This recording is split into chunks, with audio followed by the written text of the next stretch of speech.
Evening. Obviously, we kick off in about 10 minutes' time, so we're going to start the evening at about 7:30. On screen now, you'll see the link to our Slido app, so you can head to slido.com and enter the event code SG Wine Tasting, or you can scan the QR code that's on screen. We want as many of you as possible to use Slido tonight, get involved in the polls, use it for Q&A. Generally it's always better when these things are a two-way conversation. So about 10 minutes time we'll kick things off, but for now, get that Slido loaded up. You can use that, as I say, Q&A as well as the polling that we're going to do through the evening as well.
So say about just over 5 minutes till we get started. Feel free to get wine number one poured. You don't have to wait for us. Let me just, for the avoidance of doubt, let me show you. We are obviously starting with white wine number one, which is your yellow label. You can see it here on screen. White wine number one is where we're starting. So you can get that poured out in your glass, have a little swig. Do please log on to Slido. I'll put the graphic back up. You can either use the hashtag, the event code, which is SG Wine Tasting, by visiting slido.com, or you can scan the QR code and go from there. Put that back up. See you soon. If I click the right thing, there we go.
You see that we are going to be using Slido throughout the night for a few different bits and pieces. You can go to slido.com and enter the event code SG Wine Tasting, or you can scan the QR code that's on screen. You can use this for Q&A. There's an ask a question function, or we'll be doing stuff like this. So while we're getting ready over the next 5 minutes for people to join us for past, just love to know what you look for in a good wine. You know, what are the things you're looking for? You're stood in the supermarket, or you sat at a restaurant table. What are you looking for a good wine?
Right, so we'll get we'll start getting ourselves together, and it's just hitting 7:30, so we'll give everyone a couple of minutes before we really get into it. You can see there's a few people lingering around on the Smashed Grapes website, obviously getting themselves the link set up and across to us. So, welcome to Smashed Grapes virtual wine tasting. This is our try before you buy monthly wine tasting. Doing things a little bit different this month in that rules have changed. There's no separation here. This is not a trick of TV production. No, we are in the same room. So we're going to be having a bit of a conversation tonight. Obviously, tonight is all about the midweek matches. The wines that we can pick with the meals that we all eat at home. In those everyday meals. But what we really want is you guys to get really involved. So you've got the YouTube chat, but ultimately Slido is our main source of communication. So there's a couple of polls that we'll be asking through the night, but also you can really use it for Q&A. So if you've got any questions, obviously think about the kind of meals that you have through the week. But then also, just as a bit of a challenge for this fella over here, start thinking about some of the more obscure meals that you've maybe had that, if you're thinking, what would I have drank with that? If I wanted to get on the wine, what would I be drinking? Throw them in, as you've had a couple of glasses and the inhibitions come down, just hit us with all your questions. These things flow so much better when it's a two-way conversation. There's no such thing as a stupid question, so just ask and ask away. Get wine number 1 poured out and ready. Just to show you again, it is the white wine, and we've got a few first times here. White wine number 1, so the yellow label wine number 1, get that poured. If you've not taken the 3 red wines out of the fridge just yet, go and grab them now. They have the green sticker with the red wine glass icon on them. So yeah, the 3 with the green background, take those out. Those are our red wines. Make sure they're out and out of the fridge. But yeah, white wine number 1, pour it in your glass, and we will go from there. Right, so a few people more just joining, but we'll kick things off. So who are we? We are Smashed Grapes. Obviously, you've been to the website smashedgrapes.co.uk to purchase this try before you buy wine tasted. So we like to think we're slightly different to everyone else out there in the market.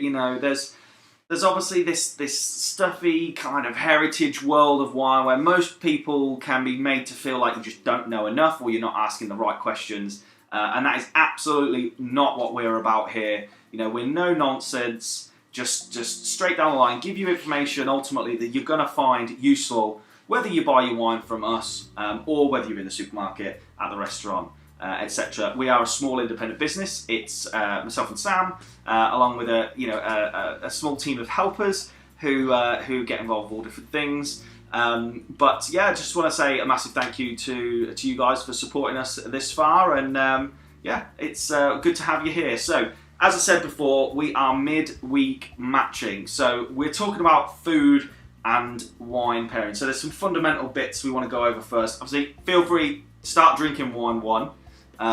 We'll come on to that very shortly. We'll do bits and pockets of information as we go through, but there's a couple of fundamental things I just wanted to go over. Yeah, absolutely. So, hello folks, midweek matching this week. If you've been with the tasting with us before, we have done country specials. We've done a lot about how the weather affects the flavour of wine, and that will still come into some of the stuff we talk about tonight. But tonight is about that mysterious art of food and wine matching. That sort of, what shall I have with this? Does this go with that? And all of that sort of stuff. Can I have my favourite wine with this meal?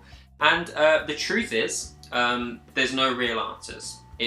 There's just so many options out there when it comes to food, and so many options out there when it comes to wine, that I would love to be able to give you like 3 hard and fast rules to stick by. That means that you'll always have success, but it's just not possible. So we'll talk about some of the basics that I learned when I started learning about wine for food and wine pairing, But most of those basics, you know, they've got a bit of leeway, they've got a bit of flexibility. You can ultimately experiment. It's all down to taste. We're not just talking about what you like about wine tonight, we're talking about what you like about food as well.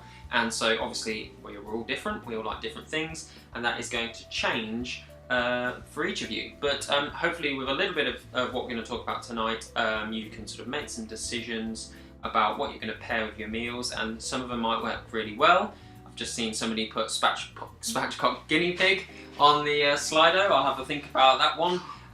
But yeah, some of them will work well, some of them will flop. That is the joy of wine. It's the joy of food and wine, being able to try those different things. But yes, before we get on to wine one, but please sip away, let's talk a little bit about what food and wine pairing is. So a lot of people think when I'm pairing food with wine, that must mean that, hang on a minute, this wine smells of apples and tastes like pears, so therefore I need apples and pears in my food. That is not what food and wine pairing is. Food and wine pairing is much broader than that, and it's about finding wine that is suitable for essentially 6 main taste profiles in our food, most of which I'm sure you'll all have heard of. 3 of them are friends of wine, i.e. they make wine taste better, they improve wine, or go really well with wine. 3 of them are foes of wine. They generally make wine worse after having some food with those things in. So the 3 friends, fat, we're talking about protein, oil, fat, fried foods, dairy. We all know what fat is. Generally fat loves wine, and we'll talk about how those can match up really nicely. Acid, all wine has acidity, and food with acidity can match up really well. We're talking about citrus, vinegar, tomatoes, big part of our diet, obviously tomatoes in all of our cooking. Salt, we all know what salt is. Salt is a big friend of wine. Why? Because salt and acid go really well together, and all wine has acid, so salt, we all know what that is. They're the 3 friends of wine. The foes are these 3, sweetness. Sweetness and wine, not very good. Sweet food makes wine taste more alcohol, the alcohol burn, it makes things more bitter, it gets rid of the fruit flavours, so we'll talk about how we can tackle that.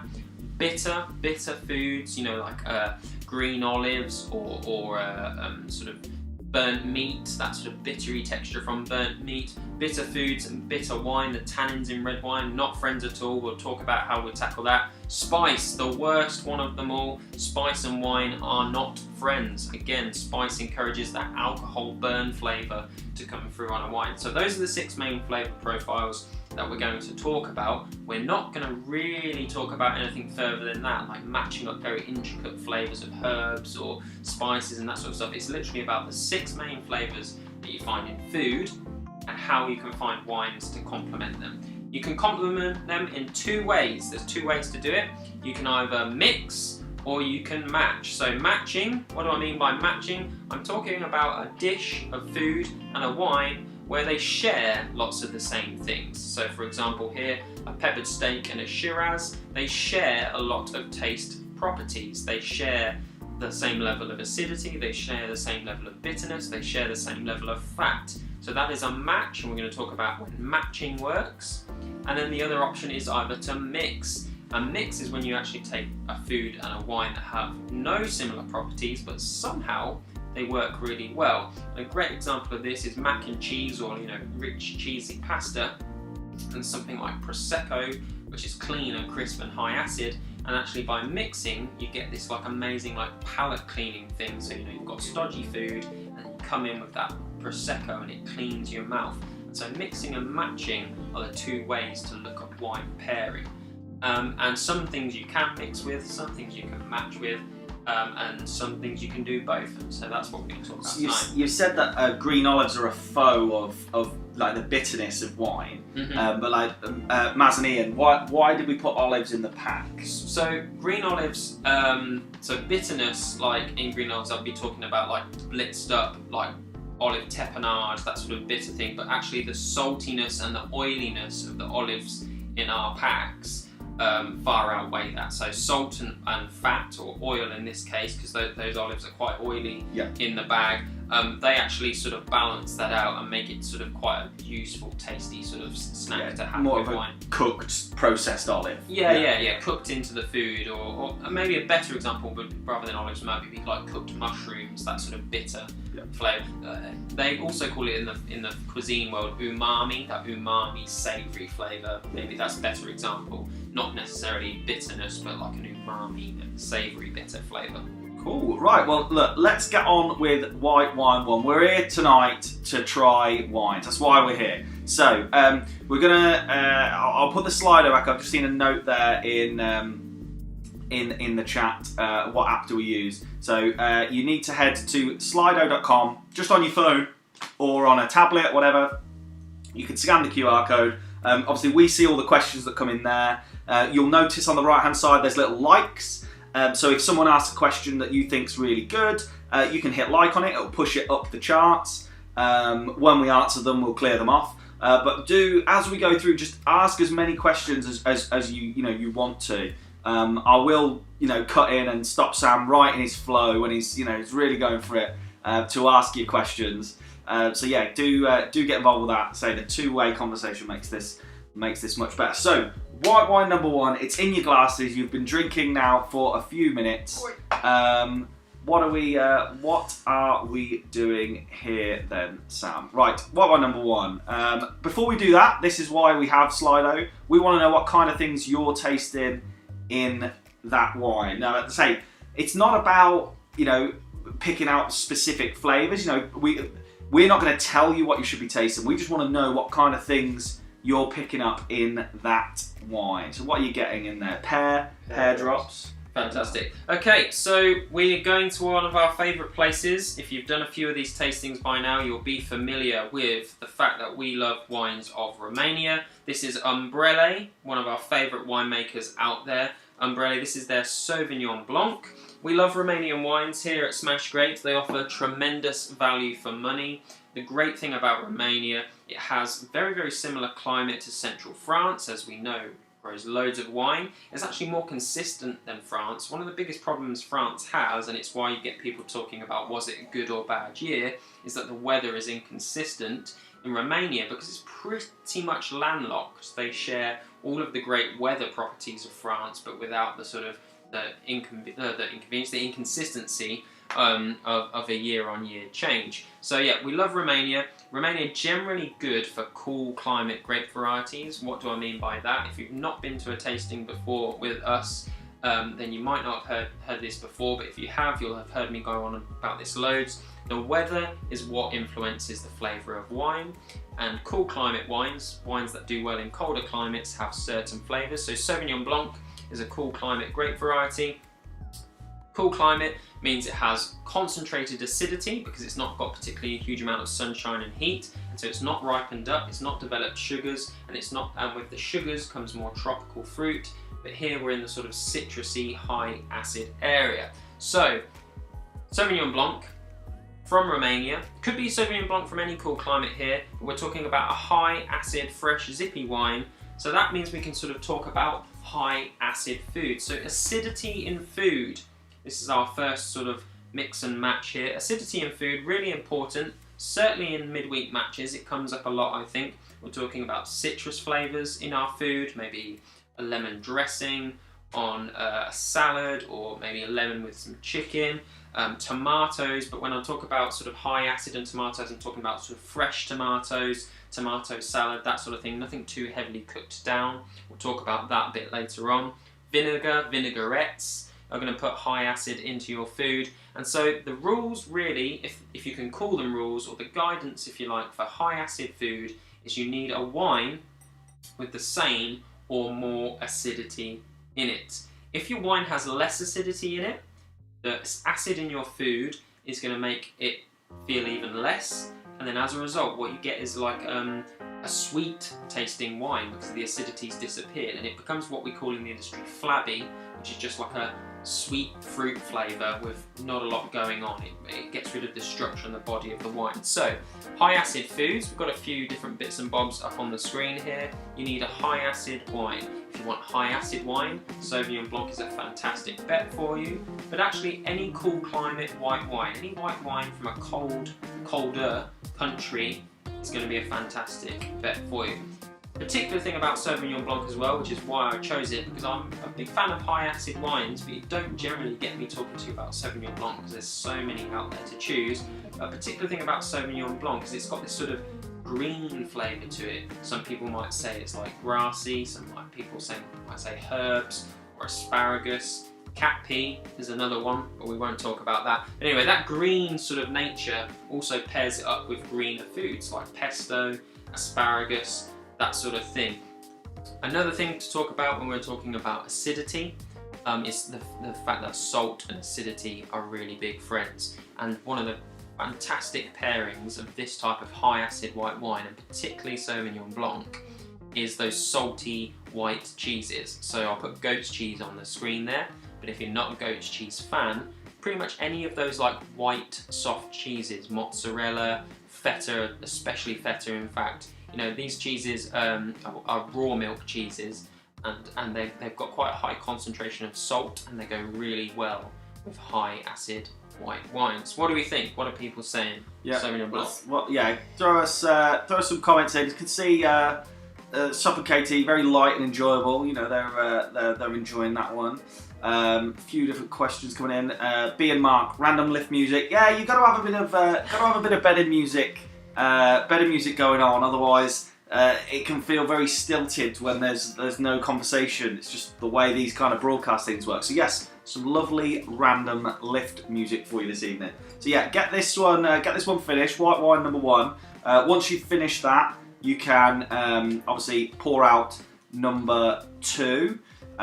So again, just for the avoidance of doubt, it is number 2 with the yellow label, wine number 2. But yeah, get involved use the Q&A. You can use the chat on YouTube, or you can use Slido. Just love to know what you thought of that one. I mean, most of us will have had a Sauvignon Blanc, but I think, you know, coming from, you know, we like to be a bit of a point of difference there, and coming from Romania, you're going to see much better value for a Sauvignon Blanc than something from Marlborough in New Zealand, for example. It's a brand, isn't it? Absolutely, yeah. I mean, ultimately, the price of wine is really driven by land prices, and so with Romania, the quality is there. It's just, you know, but they just don't have the crazy land prices of France, New Zealand, or even South Africa now, which obviously is more and more famous as a winemaking region. So, you know, if you can find a country, you know, Romania's not even that obscure now. A lot of the Eastern European countries are making wine fantastically. Yeah. The land is cheaper, you get great value for money. Do not write it off. I think something we should call out as well. If you're like, no, do you know what? I only drink New Zealand Sauvignon Blanc. I've got a bit of bad news for you. Unfortunately, there's going to be a global shortage of New Zealand wines in general over the next few months. Won't bore you with the details, but there's a bit of trade negotiations going on based with the Chinese primarily, but it's stopping a lot of shipping from New Zealand. So you need to hop onto something else. Yeah, I think temporarily. You've got to find an alternative. New Zealand wine is going to be difficult to get in this country, and it might become very expensive. Yeah. But don't fear. There's loads out there. Loads of great things to choose. Absolutely. If you are looking for a high acid wine, for high acid foods, some of those foods we've talked about, Sauvignon Blanc isn't the be all and end all either. There's loads of high acid wines are very much popular at the moment. That's why, you know, it's the sort of taste that people like. And there's loads out there. Particular favourites of mine: Vinha Verde from Portugal, fantastic high acid wine. Albarino from Spain, which is just up the road from Portugal in terms of where the Albarino is grown, right next door to the Portuguese border. There's loads out there. Even within France itself, have a look at Alsace, look at Pinot Blanc, Pinot Gris, Riesling, especially from Alsace or Germany. These are all high acid wines that just don't get a look in nowadays because of the dominance of Sauvignon Blanc, and all would go fantastically with some of the foods that we've talked about there. Your green salads or your vinaigrettes, your chicken with lemon, your white cheeses, salty cheeses. that sort of thing. Not to mention just great drinking on their own. Yeah, absolutely. Right, so get white wine 1 done, drunk, and out of the way, and pour number 2 into your glasses, please. So, gonna reset the tasting word cloud. I want to know. Start drinking away on white wine 2. Want to know what kind of things you are tasting. White wine 1 wouldn't have been something that I think we'd recommend for a spatchcock guinea pig, but I think 2 could be. 2, yeah. 2. I mean, I've not had spatchcock guinea pig, but Well, if I'm making an assumption, there's probably a bit of fat, but not a great deal. quite gamey. And I think you're gonna have to herb it up and add something to it. I think. I don't think it's butter. Yeah, I don't think it's gonna have a lot It's of. definitely going to be a wine 2 one. Yeah, wine 2. Right, so wine 2 this time, number 2. So yes, the yellow label number 2. Can I have some, please? You can, yes. I'm just gonna throw this up. Let's see what you guys are tasting. Right, here we go. Now I can remove the bottle without everyone seeing what it was. Not that they'd tell anyway, but you know, in a little cooler. So number 2, get it poured. Thank you. That. Whoa. Glass is high. Just knock it back. Definitely woody. Yeah. Absolutely. Whoever put that in first, well done. We have got oak here for sure. Oak, yeah, oak, drier, strawberry we've got there.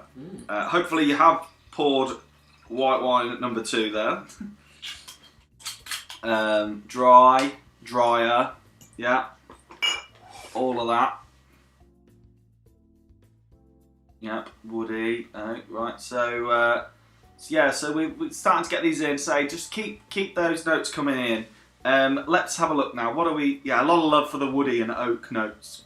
Let's have a look then. Where are we off for number 2 then, Sam? South Africa next then. This is Bonfire Hill Extreme Vineyards. This is a blend. It's Chenin Blanc predominantly, but we've got Chenin Blanc in here. We've got Grenache Blanc. We've got Viognier, and we've got Roussanne. Roussanne is the white grape that you find in White Rioja. The Chenin Blanc as a grape is quite similar to Sauvignon in sort of taste profile and its weightiness, but the key ingredients here are the Viognier, the Roussanne, and the Grenache. These are chunky grapes. These are big, heavy, sort of heavy hitters in the white wine world. And so as a result, I'm hoping you guys are tasting quite a thicker, fuller white wine as a result. There's oak in here, a little bit of oak aging, so the wine spends time in oak barrels, again to add sort of more flavour, more texture and more weight to the wine. And I imagine, it doesn't say, but I imagine a little bit of lees aging, which is basically where after the yeast has turned the wine into alcohol, drops down to the bottom of the barrel, straight away it would normally be filtered off, but in this case they stir it up and leave it in the barrel for a period of time. It could be a few months. And what that does is adds a creamy, rich texture to the wine, and basically increases the body and the weight of the white wine. You'd think, sort of thinking, oh, what do you mean by body or weight, Sam? It tastes like white wine to me. Think of the difference between skimmed milk and semi-skimmed milk. It's the thickness of the liquid in your mouth. So, Bonfire Hill, Extreme Vineyards, what does that mean? Extreme Vineyards, they don't mean that they base jump in to pick up the grapes. It's basically a load of vineyards that are planted right at the extreme of weather that can grow grapes. Now, these grapes are grown in pretty harsh conditions. Tamzin, I've forgotten her surname, who grows the wine, basically is an expert in grabbing these grape varieties, blending them together to make essentially a wine that's better than the sum of its parts. We love blends here in Smash Grapes. We're big on blends. Don't knock blends at all. It doesn't mean that they're inferior. It basically means let's take the strengths of each grape variety, bring them together and make a wine that's better as a result. So, we're going to talk about fat now in our food. Let's get back to our food and wine pairing. So fat. Fat is an extremely important part of food and wine pairing. It's the easiest to match, it's the easiest to pair.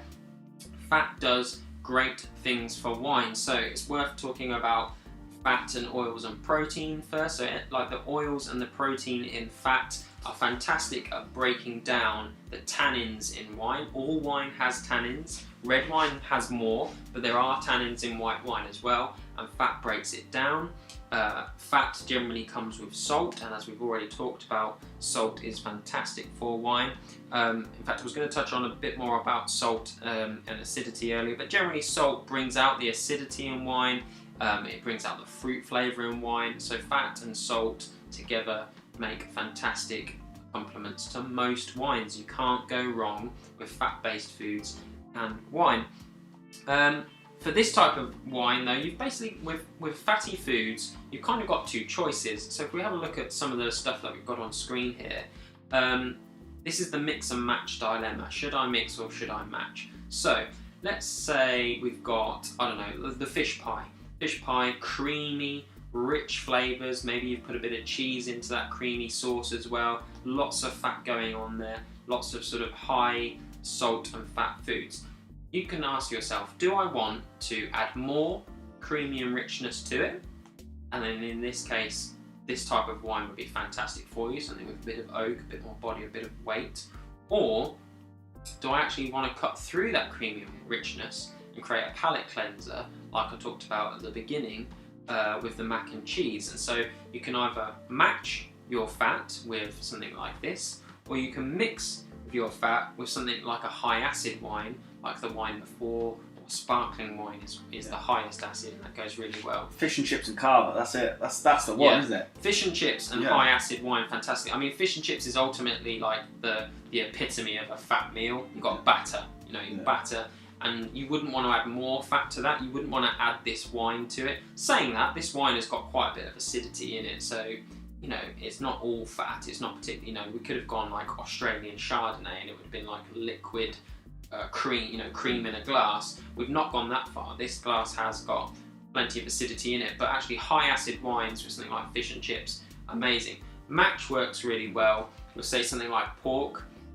If you've got a pork chop and you're serving it with a little bit of cream sauce, think of your wine as also the cream sauce. So you could have that higher richness in the white wine, bit of vanilla, oak aging, creamy, lees aging, creating the dairy. All of a sudden the wine becomes the sauce, and Dan's going to talk to you in a bit about cooking with wine.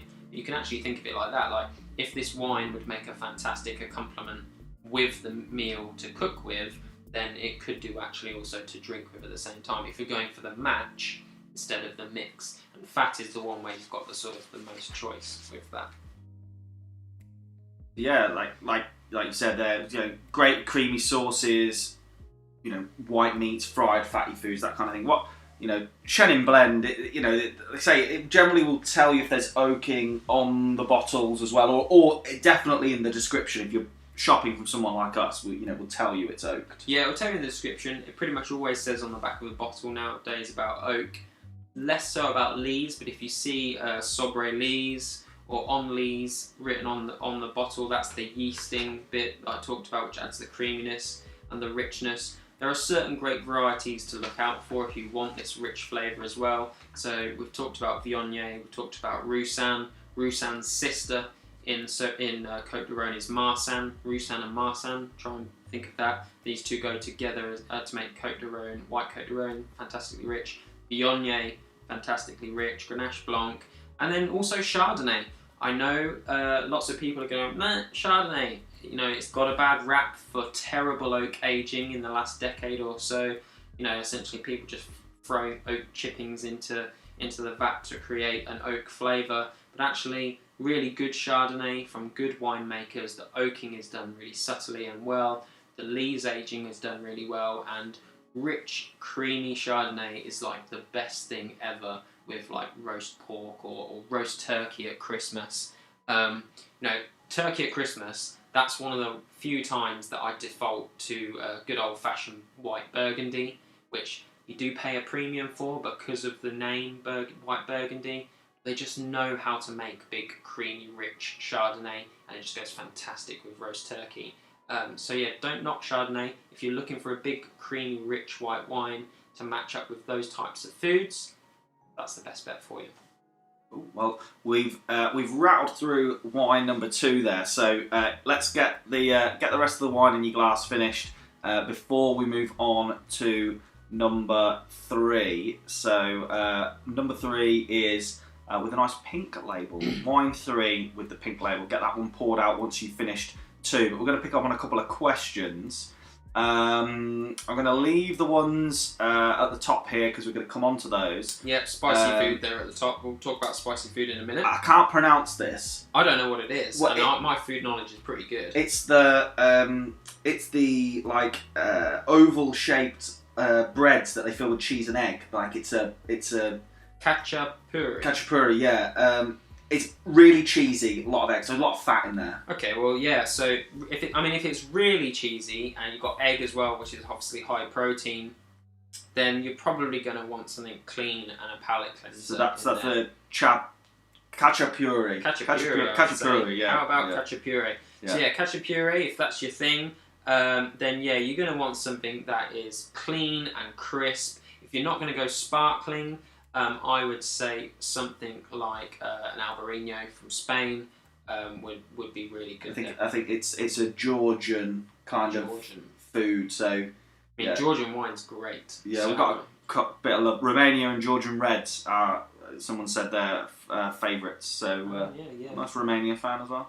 Pizza for tea. Wine 1 went very well. Very nice. Good. Yeah, we like that. Someone loves olives, but not sure about the ones with lemon. Yeah, ones with lemon. Yeah, it's the lemon and rosemary ones we put in this month. Do we? Yeah. I quite like a lemon olive, but yeah, it's acid and fat, isn't it? Yeah, acid and fat both go well together.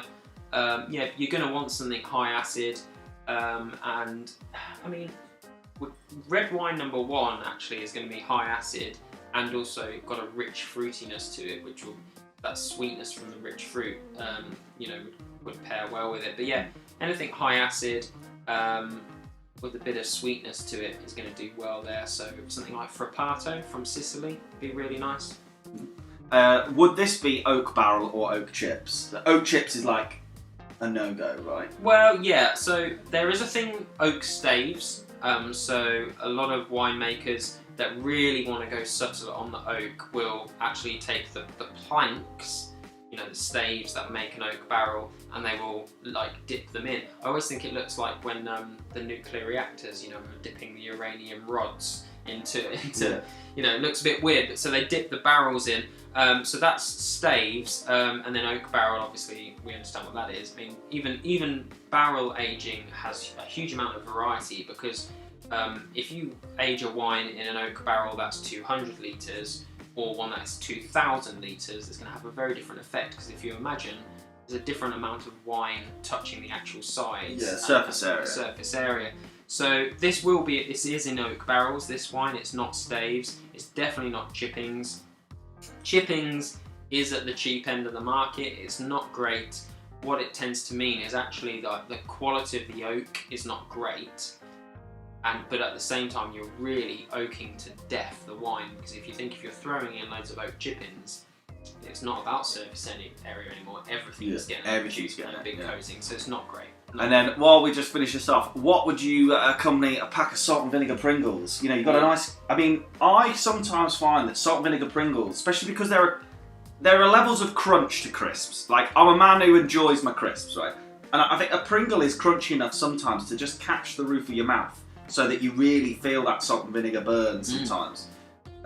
So, trade secret is actually, we eat a lot of salt and vinegar crisps in the trade, because when you're tasting wine all the time, you get exhausted, you get palate fatigue from high acid, high tannin all the time, all day long. There are days, I know it's terrible, where I've tried 20 different wines and you're just fatigued by the high acid.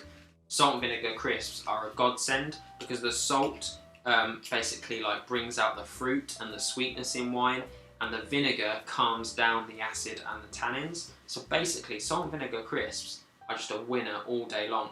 And sometimes when I'm out at work, if I've got a tasting later on in the day, I'll have some salt and vinegar crisps before I start the tasting, just to set my mouth up for wine. Just a potato reset button. Yeah, it's a It's reset not- button. Yeah, Yeah. it's not really crisp, man. Love it. Right. Number 3 then, wine 3. So again, it's this one with the nice pink little label, the middle glass icon. We're going to pour this one out now. If you've got some of those snacks there that've got a bit of salt, they've got a bit of oil, they've got a bit of everything to them. What we probably should have done next time we do this, we probably should have put a mildly spicy snack in, actually. A spicy snack would have been good. There's a lot of love on the chat for spice. You know, we've got Sophie and Adam. What goes well with samosas and spicy Indian food? Mazanian had meatballs with a spicy Korean sauce. What is the wine to go with that? Well, wine number 3. Get it poured out. Let's see what your thoughts are on this. Here we go.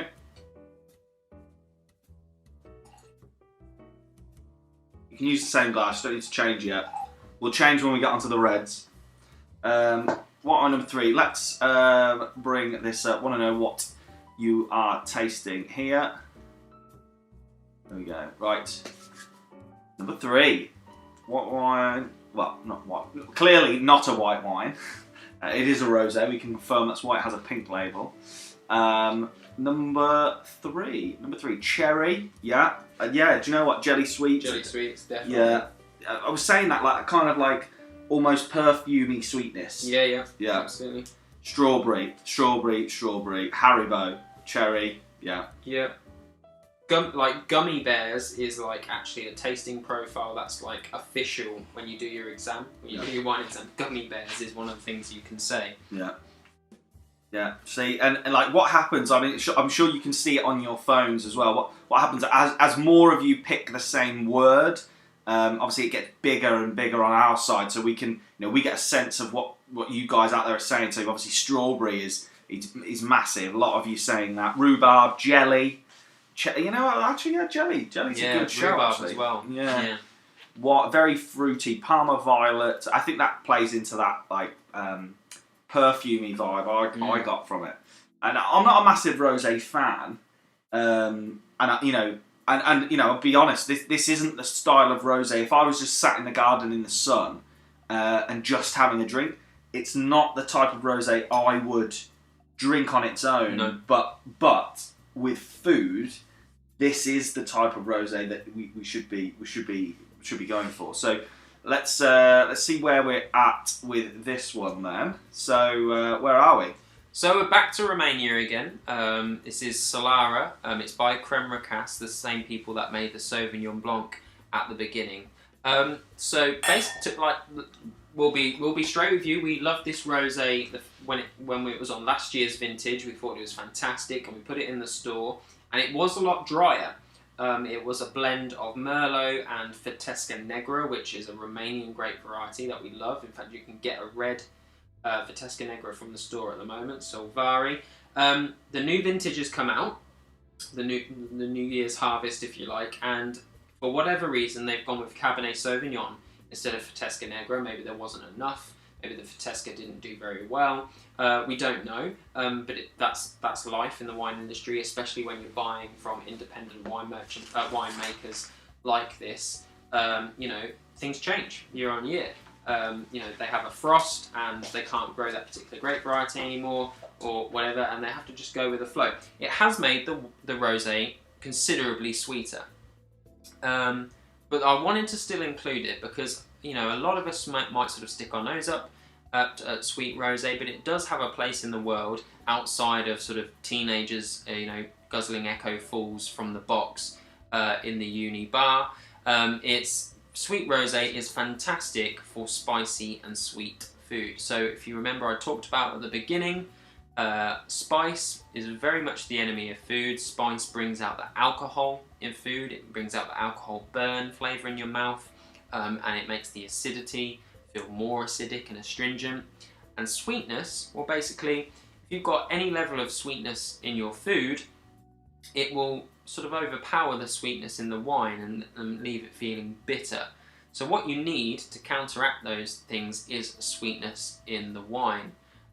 So that's why we chose the wine. And coming from the the white that we've just had, the Extreme Vineyards white, where it was still quite acidic. Moving on to this, you might be thinking, oh no, not for me, it's a bit too sweet, it's a bit of a contrast. But actually, with a bit of spicy food, you know, with that Korean style sauces, or, you know, a stir fry, or something with a bit of a chili kick to it, or a bit of a sweetness to it, because often those Asian foods, when they're spicy, they are balanced with sugar or sweeter, sticky sauces. A sweeter rosé is what you need to balance that out. The sweetness will calm the spice in your food, and they'll complement each other really, really well. And if you've got sweetness in the food, then it means that the wine, if it's got a bit more sugar to it, will stay fruity and stay vibrant. Trust me on this. Try this wine with hot food. It will be a totally different beast to what it is on its own. It's really worth giving a go.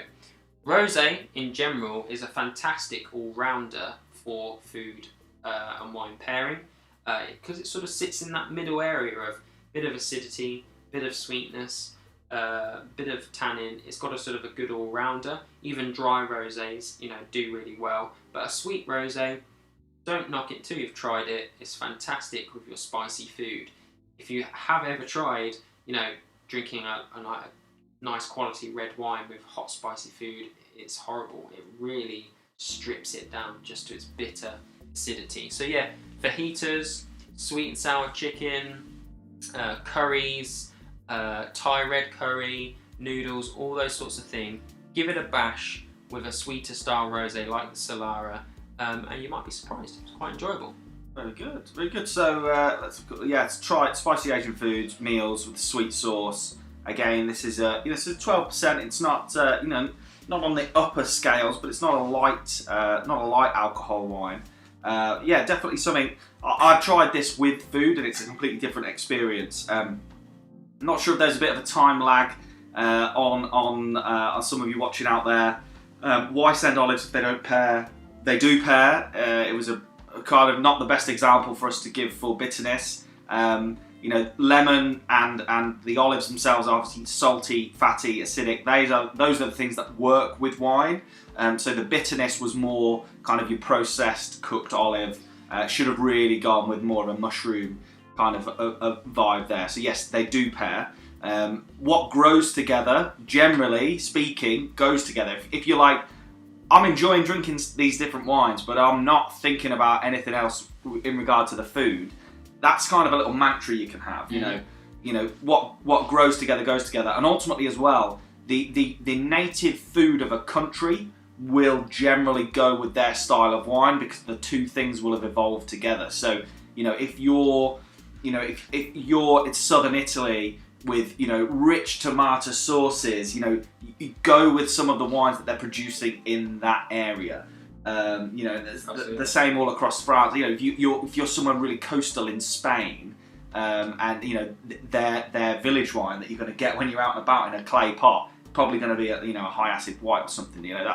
That's Sophie and Adam, are wine 1 and 3 slightly carbonated, or is it acidity? No, it's not carbonated at all. You're absolutely right. It is acidity. So high acid wines do often give off what's called like an effervescence, a tingly sensation from the acidity. Some great examples of wines that sort of appear to be sparkling: Vigna Verde, Albarino, these high acid white wines that give you such a tingle that they are sparkling. That's not to say that they can't be sparkling as well. These ones aren't, but it's not to say. I actually noticed in Aldi this week, no, it was last week, they've brought a Vigna Verde in which is carbonated.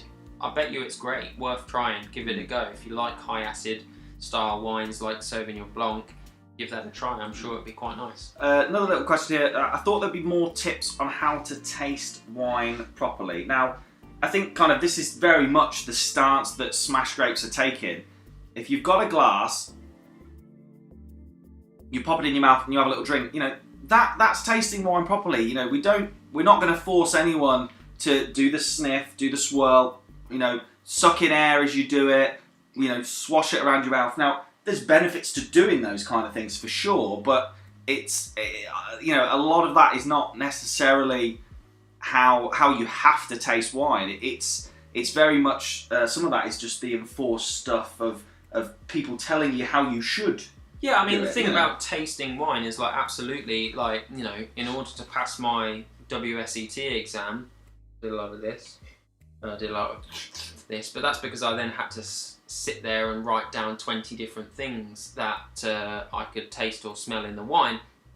The way you should taste wine is the way you intend to drink it, and the way I intend to drink it is swiftly and straight down the hatch. And you know, that if that's how you enjoy your wine, if you enjoy your wine, you know, straight out of the bottle, with a curry, with chicken, on the patio, you know, while the kids are in bed, that's how you should taste wine, because that's how you're going to enjoy it.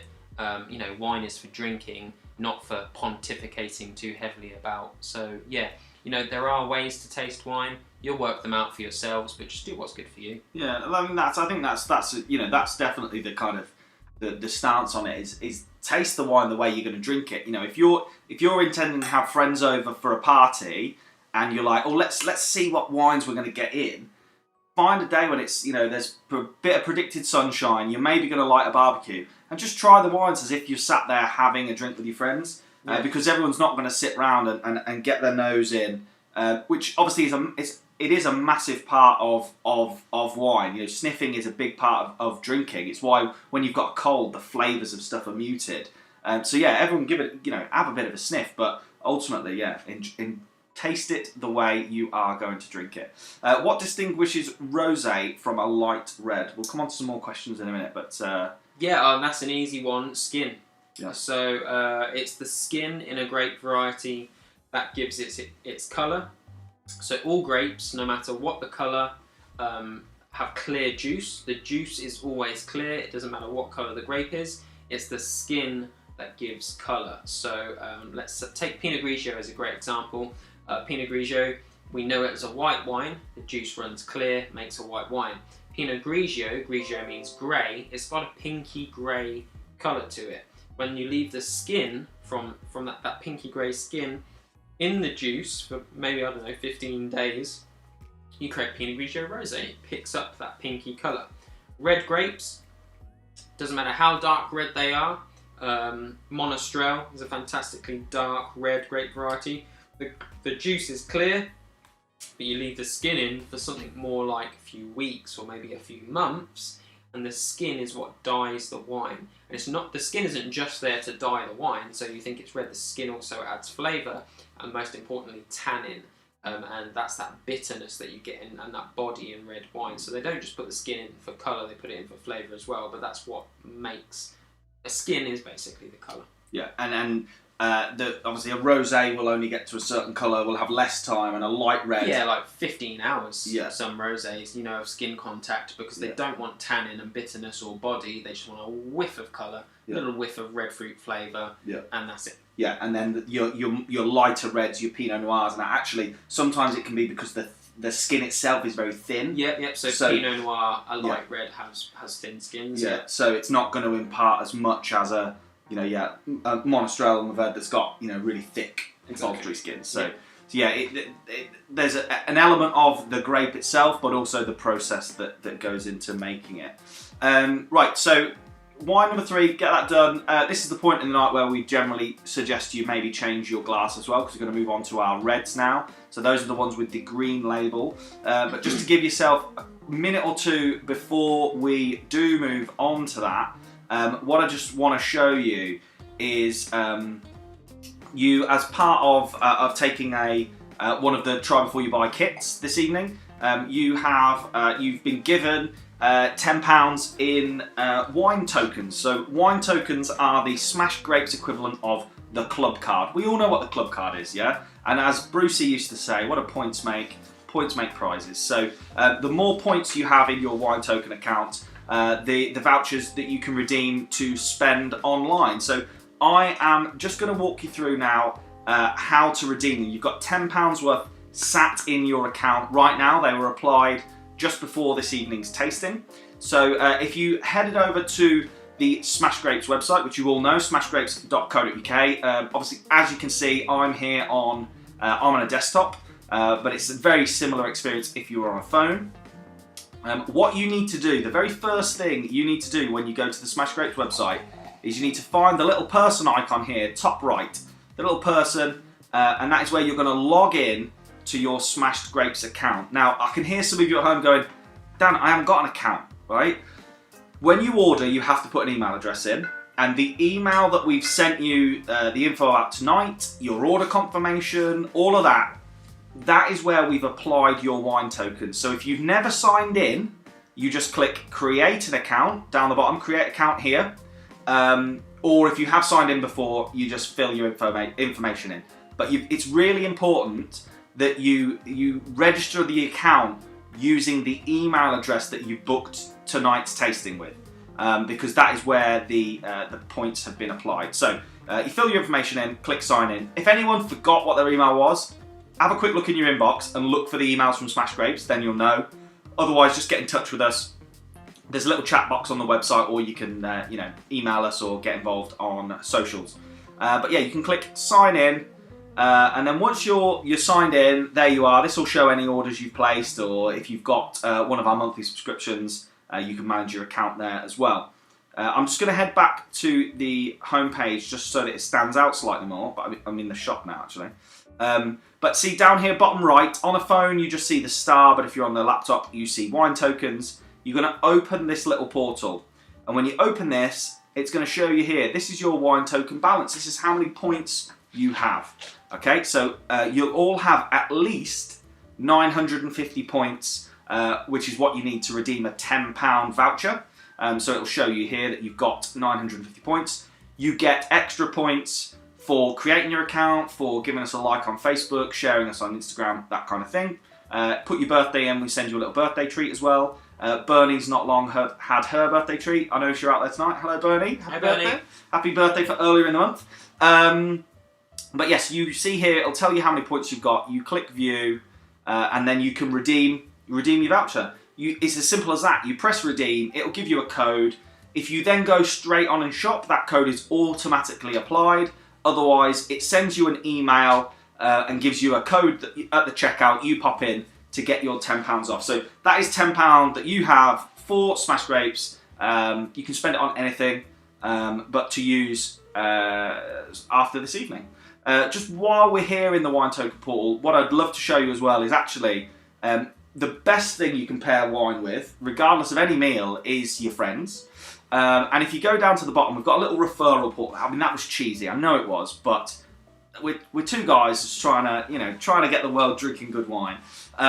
This little referral bit down here, you can share it with friends. You have your own link, so you can share with friends to give them a £20 voucher off their first Smashed Grapes order. So you can send it to your wino mates and get them to place an order to save a few quid. But when they have placed their order, we will then, as a thank you, give you another £20 as well. So if you're savvy and you've got a load of friends that like a lot of wine, you can get a lot of friends. You can drink for free. A lot of free wine there. But yeah, when you're on your phone, obviously it gives you options to share it on Facebook, on email, WhatsApp, that kind of thing. On the computer, obviously email. I can copy it, paste it, do whatever. But yeah, we'd love you to tell your friends and offer them a bit of discount to come along and see what we're about. Obviously, in the shop here, you can see the different types of wines we've got. You'll see the collection of wines we're drinking tonight there, and then we've put a few together for people that love Shiraz, love Sauvignon Blanc. I mean, love these jammy reds. Big thing right now, isn't it? These jammy reds. So yeah, that's how you claim those wine tokens. Again, any issues, any questions, feel free to just reach out and get in touch. We're going to move on to red wine number. What? Have you poured yourself there? Have you? Yep. Yeah. Just poured myself. Go on then. Oh. Bang that. So we're going to move on to red wine 1. So again, I'll just show you the sticker we're looking for. It's the green background, wine 1, and get red wine number 1 poured out. First, very, very briefly, not going to go into any detail. Like, obviously, a lot of us out there, this is about food pairing, but actually, how do you cook with wine, or what should you be doing when you're cooking with wine? And literally, just to take a couple of minutes on this, there's predominantly kind of 3 ways that you would want to cook with wine. So that The first one is kind of your like kind of deglazing and a sauce. If you've cooked something in a pan and you've got that brown stuff around the bottom when you've cooked a steak or some chops or something, a nice splash of wine in the pan to get all of that off to make a base for for a soup, for a sauce, whatever.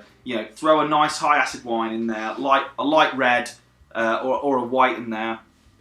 Obviously, if you're going to go down a marinade route as well, red wine vinegars. What is red wine vinegar? Or you want to make something for a salad. You're kind of looking at 2 parts wine, bit of oil in there, and then a load of spicing and herbs, because it'll pick all those flavours up for you to make that kind of dressing with, or the glugs in your cooking. Something you can. If you're going to put a good glug in with what you're cooking, actually you want to think about a wine that you would drink with that meal. And any wine that you're involving in cooking, realistically, you need to give it some time. So you're looking at 20-30 minutes minimum in a sauce if you're going to put a good glug of red in something, because you've got to cook the alcohol off, because the alcohol is going to give you kind of a really bitter sharpness.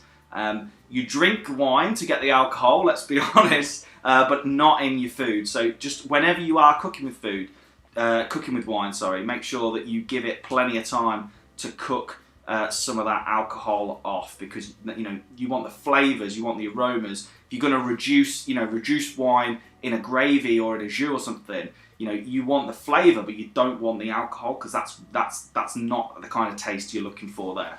And obviously the biggest rule when cooking with wine is as much goes in the food.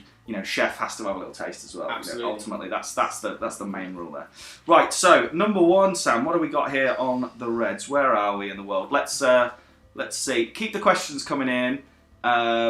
Spicy sausage nibbles. This rosé went brilliant with being marked. Good. Yep. Yeah, nice. Good. We like that.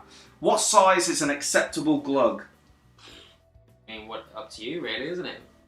I think in the food or in the glass. I'm assuming foods. I think it's like you want to reduce it by half. Yeah. So think about how much sauce. Like if you've got some food in your pan or whatever, and you want a sauce to go with it, you're going to want to reduce it by half. So put double the amount in that you want there to be at the end. Because reducing by half, generally, I find means all the alcohol has gone and the bitterness is gone. And talking about deglazing, actually, I've got one of those, like, whenever I'm cooking around my mum's house, I've got one of those mums that sort of hangs over my shoulder and tells me that, I need to move that before it catches on the pan, or it's getting a bit burnt, or I need to turn it over. And that, it is a habit of us when we cook that, we're worried about it sticking to the pan, aren't we? Or turn it over. Don't worry about that. Let it cook, let it sit in the pan, let it stick. And then when you have to turn it over and it is all stuck to the pan, get the wine in there to remove it. Don't be scraping it off. Get the wine is going to be the thing that removes it. Best way to clean. If you've got a skillet and you're cooking a nice steak, the best way to clean it after you've cooked your steak, whack some wine in it. It rips all that lovely brown stuff off the pan. You make a lovely little sauce. Pour that over. Absolutely. Oh, tell you what. I think we can just stop there. That is it. That is how to cook with wine. Right. So number 1. What's an acceptable glug is, at the end of the day, how much wine you're willing to lose in your food as opposed to in your glass. Right. Number 1 on the Reds. Red wines. Here we go then. I was in and ahhing as what order to do these red wines in. I was surprised when you put this one in. Actually, I was very surprised when you put this one in. So it's probably fair to say that you don't see a lot of old school names like Chianti smash grapes. We are not fans of name before quality or name before value. For example, you're not going to find Burgundy and Bordeaux smash grapes because, don't get me wrong, they make great quality wines, but really you pay for the name. The same with New Zealand Sauvignon Blanc, fantastic wine, but you do pay for the name. Chianti is a little bit like that for Italy. It's Italy's sort of one of Italy's at least star names. But I really like this winemaker. It's not one winemaker. It's actually a cooperative. So it's a load of really small, individual, tiny little artisan winemakers that have all sort of come together to make a cooperative. And they've got some real forward-thinking ideas. They very much go against the grain of, Italy and winemaking, super traditional. They don't like to do new things. They like to keep it as it's been for the last 100 years. But these guys, they're trying new things. Very, very sustainable, great eco practices, and great wine. And actually, as a result, most Chiantis, quite austere, quite brutal, quite severe in the sort of acidity and the power. This one is lush, it's velvety, it's smooth, it's really easy drinking. Why did I put it in our midweek match tasting? Well, Chianti is actually a region in Italy, it's a place. The grape variety here is Sangiovese. I do actually think for this particular wine they've dabbled with a couple of other Italian grapes that you probably won't have heard of. I haven't heard of even one of them. Colonna Nero. Yeah, the thing about Italy is, like, when you think you know them all, they introduce another couple of hundred. But Sangiovese is always the main grape of Chianti, and Sangiovese just goes fantastically with tomato-based foods. I'm talking about cooked tomato. It literally has that flavour embedded into it. It's got very high acidity, just like tomatoes, but it's concentrated and sweet, just like tomatoes when we cook them down. So I'm talking about ragu, bolognese, meatloaf with a tomato sauce, lasagna, all of those absolute staples of our mid-week cooking. And that's why, even though I wouldn't generally include such a traditionalist sort of region in a Smash Grapes tasting, I had to have Chianti, or at least a decent Sangiovese in tonight's tasting, because you just can't have it without talking about tomatoes. Incidentally, we're talking about Tuscany here, sort of northern central Italy. It's where they grow some of the most beautiful tomatoes in the world. Again, what grows together goes together. It makes sense that these guys are growing great tomatoes and also making wine that goes fantastic with a tomato-based diet. So yeah, Chianti is a region. A little bit more on Chianti. Chianti is a broad region in the west of Tuscany. Chianti Classico is a smaller region where it has to be 100% Sangiovese, so no other little obscure grapes in there, and the quality goes up. But those wines are quite pricey. They can be a bit austere, a bit sort of severe on the palate. They need a bit of time, a bit of aging. Incidentally, you can spot Chianti Classico on the neck. It'll have a little black cockerel. You're on that. Which one am I? That one. That one. It'll have a little black cockerel on it, just there. This is not a Classico, this is just standard Chianti, and you can see DOCG on the label. Incidentally, whilst we're there, DOCG, can you see that on the camera? Whoa. DOCG, can they see that, Dan? They can see that. They can see that? Yeah. DOCG, that is basically a registered sort of region within Italy, which signifies quality. So if with any Italian wine, doesn't have to be Chianti, if you see DOCG written around the label, it generally means you're going to get quite good quality. But yes, Chianti, Sangiovese, tomato-based food, high acidity, but with like a concentrated sweetness, matches up fantastically. Yeah, I think as a midweek, I think, most of us at any one time will have a tin of chopped tomatoes, some passata, tomato puree somewhere knocking around, and it's like, sure. Oh, we'll have some pasta, or we'll just do a bolognese, or we'll do something like something that can go with tomato. And obviously, at the very start we spoke about fresh tomatoes, so your plum, salad tomatoes, whatever that you're chopping up to put in salads or on the side of things. This is cooked tomato. Cooked tomatoes, or sun-dried as well. Yeah. Jamie Oliver does a lot of his recipes. If he's putting in a tin of chopped, he'll do a jar of sun-dried as well, blitzed up instead of tomato puree. And I've sort of adopted that because I think it works really nicely. It's that sweeter tomato style. Now, Sangiovese is a high acid red wine, and tomatoes are still high acid whether they're cooked or not. So you've got to have that in there. But it's that sort of acid also with the sort of concentrated sweetness, which makes it great. A little sort of chef's top tip as well, with tomato-based food, like your ragus, your bolognese, you can always add more salt. Don't be shy with the salt, because one of the things that chefs learn at culinary school is that balance between acidity and salt and stuff when they're cooking. And when you've got a high acid ingredient like tomatoes, they are taught to get loads of salt in there to balance that acidity out. Plenty of seasoning in your tomato-based food. It's going to make your food taste great, and it's just going to make the wine even better. Yeah, excellent stuff. Yeah, I mean, yeah, I was surprised, as Sam said, you know, we're not ones for the big names. Not because the wine isn't great, but obviously, like going in and buying a Ralph Lauren shirt, that there's an element of that name, you know, your Chianti, your Rioja, your New Zealand Sauvignon, that is, whilst the wine may be fantastic, there's an element that is a brand.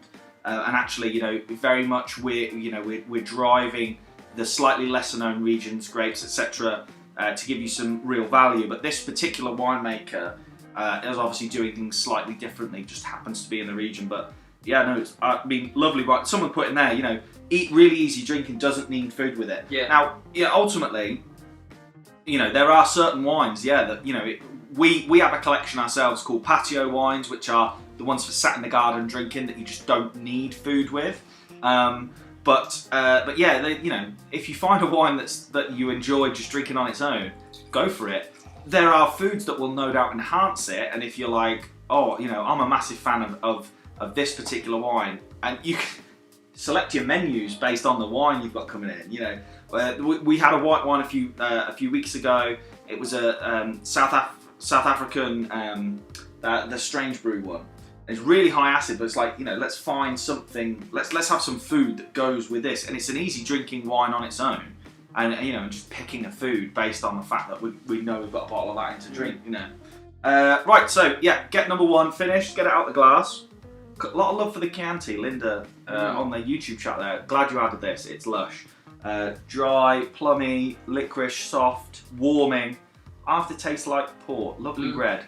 Prune, cherries, yes. It's got a sweetness that comes through like port, yeah. Yeah, absolutely. Now, I was a little bit late launching the word cloud there, so my apologies. Red wine number 2, which we're coming up with now. So number 2. So just again, I'll show you the label. Red 2. Really want you to have a taste of this. Want you to try and pick some flavours out because there's a story here. There's a lovely story. So.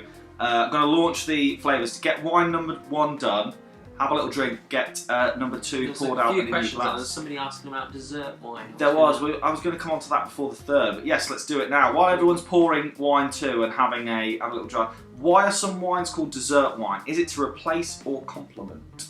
Both. So dessert wine, all wine has sugar. We've talked about this sort of the balance between acidity and sugar, and how riper the grapes get, the more sugar that is in the wine. So all wine has sugar, but you can't really call a wine sweet until it sort of crosses into a certain threshold of grams per litre of sugar.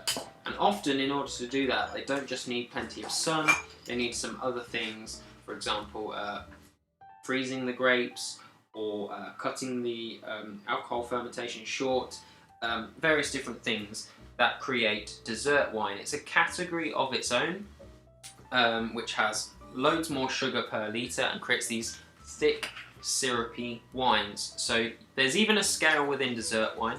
So for example, a Sauvignon Semillon from Bordeaux, maybe a Sauterne, you might have heard of Sauterne, is a dessert wine based on Sauvignon Blanc, lots of sugar. It's still white, whitey golden colour, and it's sort of honey-like, and sort of thin honey in texture.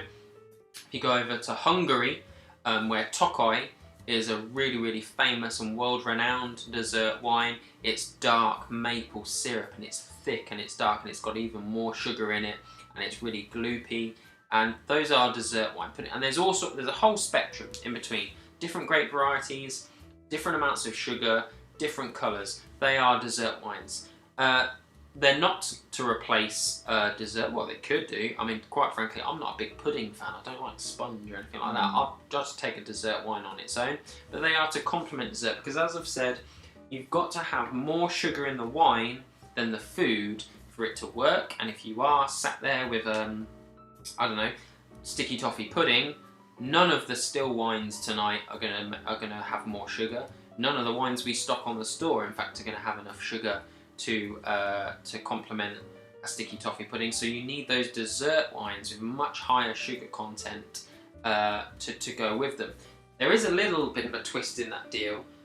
Dessert wines also go fantastically with really, really salty things. So one of my absolute pleasures in life is a really, really salty pate or foie gras. Not foie gras anymore, but really, really salty pate, like with a dessert wine, or blue cheese with dessert wine. Really, really salty, rich things with a really, really sweet dessert wine go fantastically well. Think of it like cheese and chutney. Why does chutney go really, really well with cheese? It's because it's like a sweet relief to the saltiness of the cheese, and dessert wine is quite good at doing that. So I'm not a big fan of port, but I'll have a cheese board with a dessert wine any day of the week. So yeah, dessert wine, it's not the same as this. It's got a lot more sugar. Doesn't matter how sweet these get, they're never going to be as sweet as dessert wine. It's a whole other category of its own. They're generally less alcohol, loads of sugar, very, very syrupy. And if you're in a restaurant and you've ordered some pudding and you want a dessert wine to go with it, my best advice to you is to ask the sommelier or the waiter to recommend, and they will recommend you, if you're going for like chocolate fondant, which is really, really dark and sweet, hopefully if they know their stuff, they'll recommend you a really, really dark and sweet dessert wine. If you're going with like lemon sorbet, which is, fresh and light, they're hopefully going to recommend you something light and fresh but slightly sweet from the dessert wine. It's the same sort of rules, but on a whole other sweetness level. Yeah. Jason in the YouTube chat there loves a good PX. Big fan. Don't get me started about PX. PX sherry. It's my Christmas drink. Come Christmas Eve, just PX sherry all day. On a scale of 6 to 10, how drunk are we? Is what someone else was saying. 6 to 10. 6 to 10. I mean, whoa! I don't need to start at a 6. No. Look, we said this wasn't your ordinary kind of wine tasting. We actually want you to drink the wine, want you to enjoy it, want you to have a good fun with us this evening. I have to be 7 just to go to work. Yeah.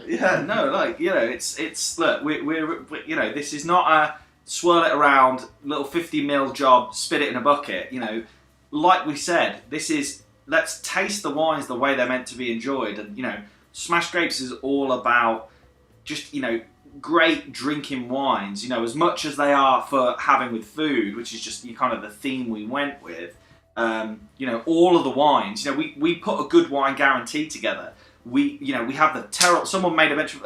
Drinking 6 glasses of good wine sounds like it's a terrible toll on you. How can we help? Well, we actually have to taste every wine that we put in the shop, because if you don't enjoy it as a wine, we will give you the money back.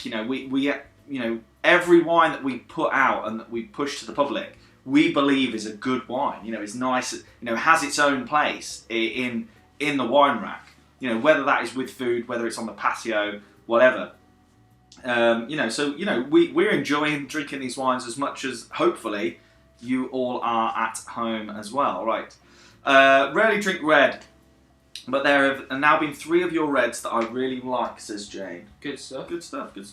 No judgment. We're in these 6 wines together. Love the energy, says Sophie and Ada. That's it. No judgment. No, we're all friends. We're all friends. Right. Here. What one are we on? Right. So yes, Where number are 2. we? What are we doing? Who am I? Right. So some of you are drinking number 2 because you put in words in. Thick, delicious, mince pie, nutmeg, cherry, plum, pine. Pine. Good. Someone's picking up in here. This is delicious. Woody. We're getting highbrow now. We are getting pine. We've never had pine. We've done this wine a couple of times on various things. Have we? Yeah. Oh, I forget. Yeah. We asked people to go to the supermarkets and get this one. Oh yeah, we did.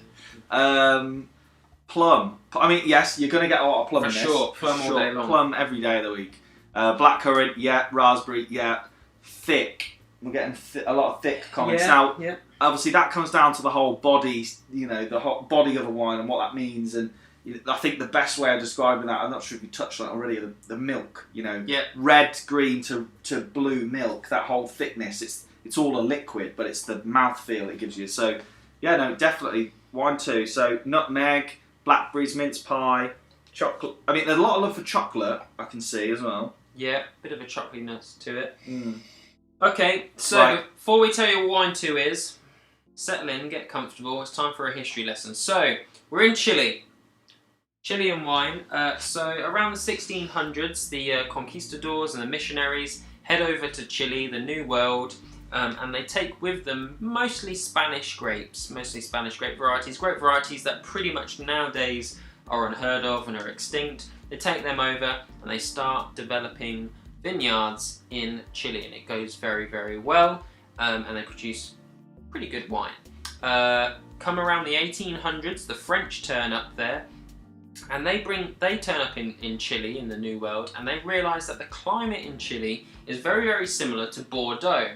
So they start shipping over by the boatload Bordeaux grape varieties, Merlot, Cabernet Sauvignon, Cabernet Franc. They take them over to Chile. We're talking about cuttings here, cuttings from the plants in Bordeaux. They take them over to Chile.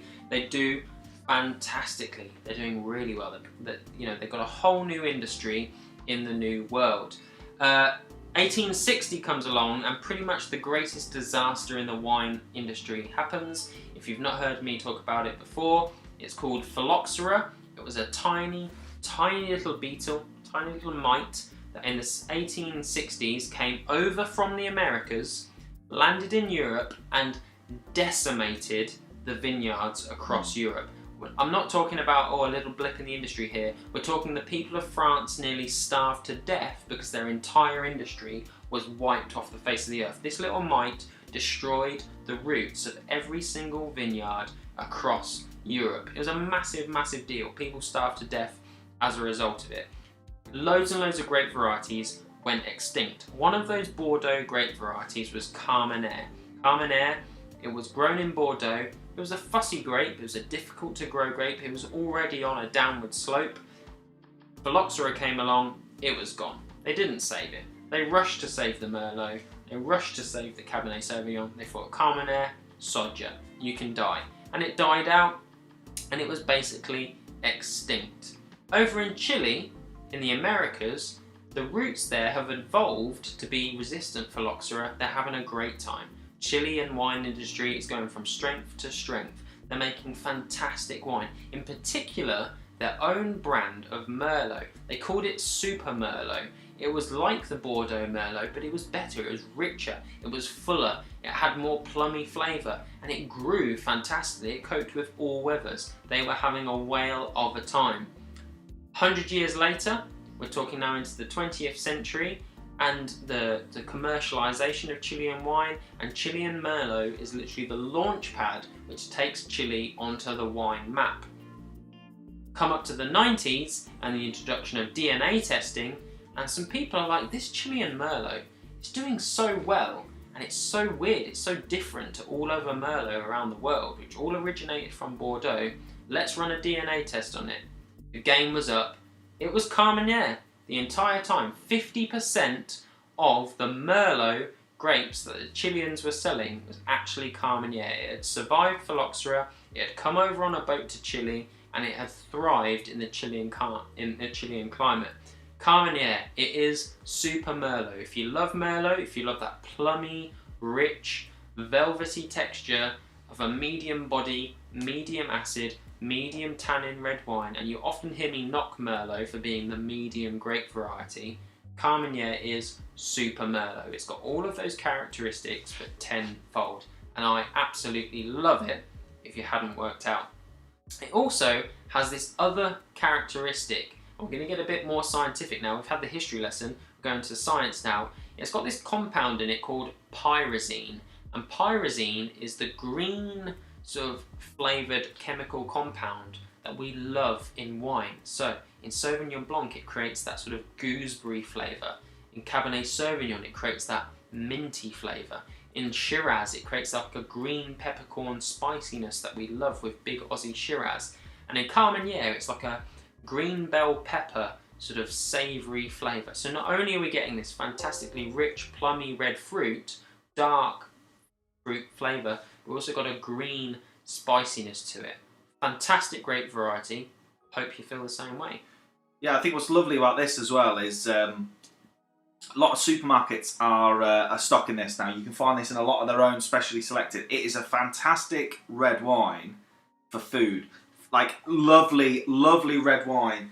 It's one of the only reds as well because it's got that green pepperiness to it that you can, if you think about chili and like a kind of South American food, it can have a we're not talking habanero chili, but it can take a little bit of spice, a little bit of fragrance, a little bit of fragrance in that there, sort of thing, like a chili con carne or a fajita or something. Tacos. This is a red wine that you can have with something like that. Couple of questions. I think there's a lot of love for this. Jason in the chat loving this one. Can we buy Smashed Grapes wine glasses? Not at the minute, but very soon. Keep your eyes out. We will sort that out. What should I drink with seafood if I don't usually drink white? Ooh. One of our big favourites of ours, if you've not done a tasting with us before, Picpoul de Pinet. So Picpoul is a grape that is grown in the Languedoc in the south of France, and it's grown in a very, very unique and special area on the coast of these big lagoons. So it's not on this ocean front, but it's on these huge sea salt lagoons in the south of France where they grow all the oysters and mussels in the south of France. The grapes themselves, because of the soil there, actually pick up a sort of sea lime, salty sort of flavour to them. Fantastic with seafood. Muscadet as well. If you've not had Muscadet, again, it's not a grape variety that's very popular. It comes from the same neck of the woods in the south of France. Muscadet and seafood, fantastic. Yeah, so like a red wine with seafood then. Is it red wine? Yeah, don't drink wine. Okay. So I'm sliding up the 6 to 10 scale here. Now, if they don't drink red wine, what would you recommend with seafood? Right, so basically, the problem you got there is that we've talked a lot about fats and oils and proteins being a friend of red wine. Fish oil is not a friend of red wine. That's why you don't get people recommending red wine with fish. Fish oil actually has like a unique flavour to it that makes red wine taste more bitter. So it's going to be difficult. What I would say is stick to light red wines like Pinot Noir, like Frappato. So very, very light, thin-skinned grape varieties, and I would chill them slightly. Yeah. Chilled Pinot Noir, or chilled Gamay, chilled Beaujolais from central France, chilled red wines. You are going to struggle, to be honest with you. Fish and red wine. There's a few like big meaty fish varieties like halibut or swordfish that are okay, but generally fish oil is not great with red wine. Go for a chunkier fish Yeah. to match your wine, or go for something like get it in like a Provençal, like a tomatoey sauce. Yes, and then you can match it with the sauce rather than the fish itself. If you're gonna have a grilled fish, it's gonna be tough. But like obviously a lot of them do like Provençal or they will grill it with tomato and they'd probably be better off. Yeah. Before we move on to number 3, obviously we say what grows together goes together. Sophie's jumped in here. Must be a bit of a gardener, green thumbed. Gardening, we say what grows together goes together. Oh, sorry, what goes together grows together. So they plant basil near tomatoes to help deter pests. And actually that's a big thing as well that you're seeing in the wine world now, actually, and you might see it on labels as like biodynamic or biodiverse, that kind of thing. And what they do is rather than use pesticides, they'll plant in the field next to the vineyards, local plants that the pests prefer to the grapes rather than use pesticides and that kind of stuff. So that whole kind of, having a lower impact on the planet is definitely a big movement in the world of wine. Us as a business, we take our global impact very seriously. Your pouches this evening, for example, are all recyclable. We'll send you the information when you're not 6 wines deep, how you can send them back to us for us to work with a specialist recycler to actually recycle them completely end to end. But when you buy wine from us in the bottle, all of our packaging is card based, recyclable. The carbon footprint of a bottle of wine is on its own, it's not massive. It's like it's a couple of kilos, but it's the same as a bit of a drive to the supermarket. But if you think how many bottles of wine are consumed globally, it is quite a big problem. So here at Smash Grapes, as part of our promise to the planet, really is, we offset all of the carbon from growing to getting it to your door. So we are a carbon neutral operating business. It's very important to us. So we love working with kind of those more biodynamic wineries. But actually, I think at the minute, you might see another phrase thrown around a lot right now, which is low intervention. And I think that's a little step too far for a lot of the average, your average wine drinker. It can be a bit too left field. Yeah, I mean, so low intervention wine, it's not really about sustainability. It's sort of about just letting things happen naturally, so natural yeast and that sort of thing. And often the wines can taste pretty crazy as a result. It's sort of like just letting them ferment themselves and stuff, no control. One of the things I would say about sustainability and organics and biodynamics with wine is that one of the things particularly that I look at when we're looking at getting supply from various winemakers is actually the red tape and the paperwork required to be able to put organic on your label or biodynamic on your label is pretty tough and pretty expensive for a lot of these winemakers. And so actually what we do is we develop relationships with winemakers, and then they tell us what their practices are, and their practices are organic. They're better than organic, quite frankly, but they're not going to file the paperwork.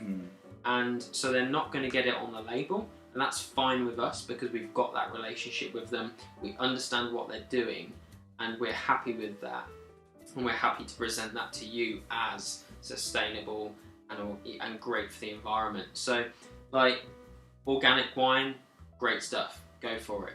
Biodynamic, even better, great for it. But there is a huge amount of winemakers out there that can't afford to put that on the label. And actually what you need is a decent wine supplier, wine merchant, wine retailer that can provide you with those guys as well. And that's not always the case, unfortunately. But yeah, there are loads out there. To get number 2 done, we're going to move on to our last wine of the evening, wine 3. So get that finished, get number 3 poured out and in your glasses. Yeah, we're hitting peak question time now. We're 5 wines in. Come on, ask the questions that you want to ask. Get them sent in. Sophie and Adam, wait, you can DNA test wine. Well, anything that grows, any living thing. Let's forget sentient beings right now. Anything that lives, plants have DNA the same way that humans do.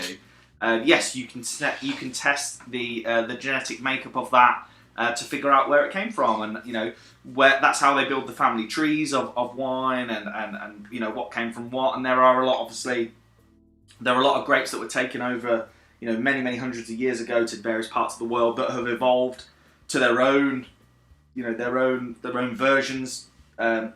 Pinot Gris being the precursor to a lot of other grapes and things. So it's a wide world of DNA out there. The thing about the wine world and wine grapes is actually it's probably like the biggest mess of a family tree that you've ever seen in your life. So there's about, they reckon there's about 10,000 grape varieties out there, and let's face it, we probably don't even buy 1% of that.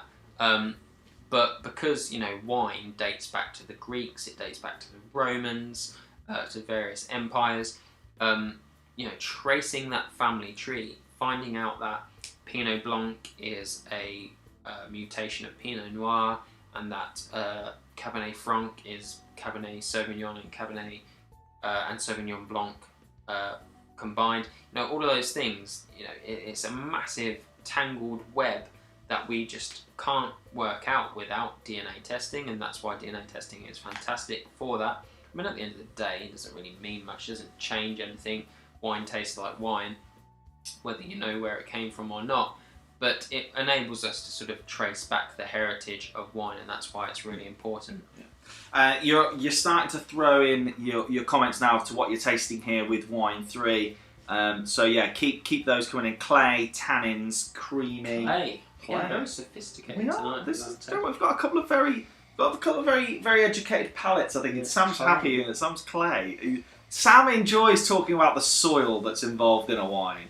You know, Okay. this is where the wine certificates come out. Sam's the wine expert. I'm the wine drinker. It's when Sam's like, "Oh, I really want to talk about the gravelly nature of this," where I'm like, "You need to stop. You need to stop right now." Yeah, a lot of people loving the cheese snacks as well. They're salty. Yeah. They obviously got their. I mean, Serious Pig. You know, we're big fans of Serious Pig. There's a lot of. Do you know what? If we didn't have to. We don't have to keep the snacks vegetarian, but it's obviously a hell of a lot easier for not having multiple boxes. But some of the Serious Pig snacks out there are unbelievable. Big fans of Serious Pig. Obviously, we touched on sustainability as in terms of like environmentals, and one thing that I really love to say to people, I know we've got quite a few new Smash Grapes newbies and first timers and stuff on tonight, is actually one thing that people really don't realise or don't think about when it comes to their wines is the people behind them. So, you know, wine is a farmed product. It's grown by people. You know, if you're buying very cheap wine, and when I say very cheap, I mean, you know, kind of around this £5-ish mark, you know, it will be machine harvested, you know, mass produced. They'll use a lot of additive to make it right in the vat rather than grow it right in the field. You know, wine is farmed by people, and we don't often pay the same attention that we would to, say, fair trade coffee, fair trade chocolate, free range eggs, red tractor meat, that kind of thing. And specifically in the UK, you know, when Rishi comes out with his red suitcase, you know, twice a year, that, you know, duty and excise. Duty on a bottle of wine is a fixed rate. It's about £2.33 at the minute. Whether that wine costs £5 or £5,000, the taxman wants £2.33 of it. So, you know, take a glass bottle's a glass bottle. You know, logistics is the same. Doesn't matter what the wine's worth. All that kind of stuff. So all those other fixed costs, including the, you know, the duty, as I say, which is fixed at £2.33. When you part with about £5 for a bottle of wine, whether that's in a supermarket, whether that's in the you know, corner shop or whatever, only about 31 pence goes to the people that make it. So from their side, they have to mass produce to make it worthwhile to, you know, to do what they need to do to live. But because those are fixed, if you step up to about £7 to £8, you know, £9, that money for the people that make it jumps up to like £2.50. It's a big jump for you know, for only a few quid extra spend, and that's really the point that Smash Grapes sit at, because we think that's the perfect balance of A, doing a good thing for the producer, and also, you know, giving you the best quality. Because, you know, think about it yourself. You're going to make something, someone's going to pay you 31p for it, or they're going to pay you £2. Which one are you going to put more love, care and attention into? You're going to put it into the £2 bottle, you know. So yeah, you know, you don't have to spend serious money to drink good wine. It is around that £7 to £10, maybe a little bit more if there's, you know, the whole organic biodiversity, etc. going on. And for us as retailers, it does allow us to do those things like use recyclable packaging, you know, work with retailers to, work with recyclers to like take those pouches back, and do all those kind of things as well, which ultimately, you know, if we want to be here in another couple of thousand years, not growing super rich red wines in the UK, then you know, it's just something we're going to have to do. Right, so let's have a look at the words here. A lot of spice. Big yeah, there's spice. a bit of spice. Leggy. Leggy. Oh, we're getting very technical. All right, we're going to have to swirl this. Now, you want to know what legs are? Give your glass a little swirl. This is the first time you'll ever see us swirl them. And then have a look at the side, and you'll see like the tears, it running down. That's the legs. And what gives a wine legs? Body. So we've talked about body, and actually it's a good point to talk about body and food. So the body of the wine, that's the difference between whether it tastes like skimmed milk or full fat milk. It's the texture in the mouth. Body comes from lots of different things. It comes from alcohol content, makes more body. Tannin makes more body. Acidity, the higher the acid, the less body you've got. Sugar makes more body. So all of these things come together to make the body of the wine, and the higher the body, the more full-bodied it is, the more these tears appear on your glass. And so the thing about food, because we've got to bring this back to food and wine pairing, you really need to make sure that you're matching the body of your wine with the wholeness of your food, or the sort of what's the word I'm looking for here? The not the strength, the sort of the fullness of your meal. So, you know, if we're talking about casseroles and stews and beef and all that sort of stuff, full-bodied food, full-bodied wine. If we're talking about green salads and white cheeses, we're talking about light-bodied, and we're talking about light-bodied food, light-bodied wine. So body, think about body with wine, it's pretty simple. You've got to match it up. The richer the food, the richer the wine. This is the most full-bodied wine of the night. We generally try to start the thin-bodied and work our way up to the full-bodied. This is Bonfire Hill again. We're back in South Africa. I'm running behind it. I am. Oh, sorry, someone was just getting in touch. We've got a little chat widget on the website now. You can chat to us, and it is the pair. One of us will pick it up. Someone's just been on chat, so I've just been.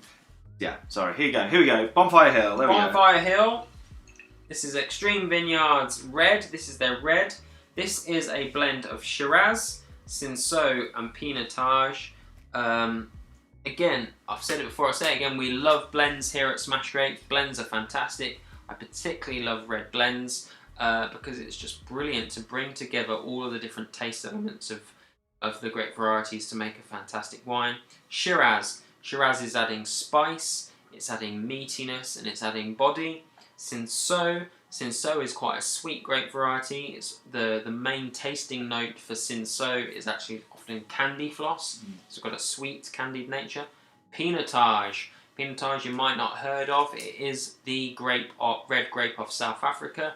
It's actually a hybrid that was created in a university in South Africa by crossbreeding Cabernet Franc and Cinsault. It's their own grape variety. You don't see it anywhere else in the world. It's got a lovely spicy nature, but generally the taste sort of profile for Pinotage is compared to chocolate. It's like bitter chocolate. Seeing these grapes blended together, fantastic. It makes a full, rich, I mean the taste map, I don't know if it's there, Dan. The taste map that you guys produced was fantastic. Lots of spice, lots of red fruit, lots of different things going on. This is a full-bodied red wine. The last taste element that we've got to talk about when it comes to food and wine matching is bitter. You guys picked up on the fact that I mentioned bitter as the enemy of wine, and that I sort of said olives, and we've put olives in a pack. Bitterness is only a problem for red wine when the red wine contains bitterness. So here is a fantastic example of a red wine which has got 3 grape varieties which all contain very high tannins. And tannin, we talked about tannin and skins earlier when we were talking about rosé and red. Tannin is the source of bitterness in red wine. However, if you've got a good winemaker, if you've got a quality winemaker and the right weather, get me R's and W's aligned, they'll smooth those tannins out. They'll liquefy them. They'll turn them to velvet. The sunshine will do that. A bit of oak will do that. But great winemaking will do that as well. And when the tannin is gone, the bitterness is gone, and then as a result, bitter versus bitter does not become a problem for your food and wine matching. A few examples of where it can be a problem. Nebbiolo is a grape which is very, very high in tannin and bitterness. It's the grape variety that makes the world famous Barolo from Italy. It's funny that, you know, olives come from Italy, but Barolo and olives would be an absolute nightmare because Barolo is extremely bitter. It takes a lot of age oaking, a lot of time to smooth out that bitterness, but generally they're quite bitter, and olives wouldn't go very well together, or mushrooms, or that sort of burnt meat bitterness. But actually, good quality red wine from a fantastic producer that's had time, that's ripened, that's been oak aged, will go fantastically well. So, full-bodied red wine, lots of smoothed out tannins, lots of rich fruit flavour. We've got sweetness coming in here with this from that lovely ripeness of the grapes. We're talking about red meat, we're talking about steak and ale pie, we're talking about veggie burgers. Hang on a minute, Sam, veggie burgers, what are you going on about? Burgers it's all about protein. Protein and red wine go fantastically together. Actually, what's left of tannins in this wine get naturally broken down by the chemical compounds in protein. So that doesn't have to be red meat. It could be beans and legumes and all of those sort of vegan-friendly things that go into a veggie burger. Fantastically break down the tannins in red wine and make them even more smooth, even more velvety, and even more enjoyable. So yeah, steak, veggie burgers, chili, all of those sort of beefy, rich flavours with a big red wine. And again, back on blends, we're a big fan of blends here.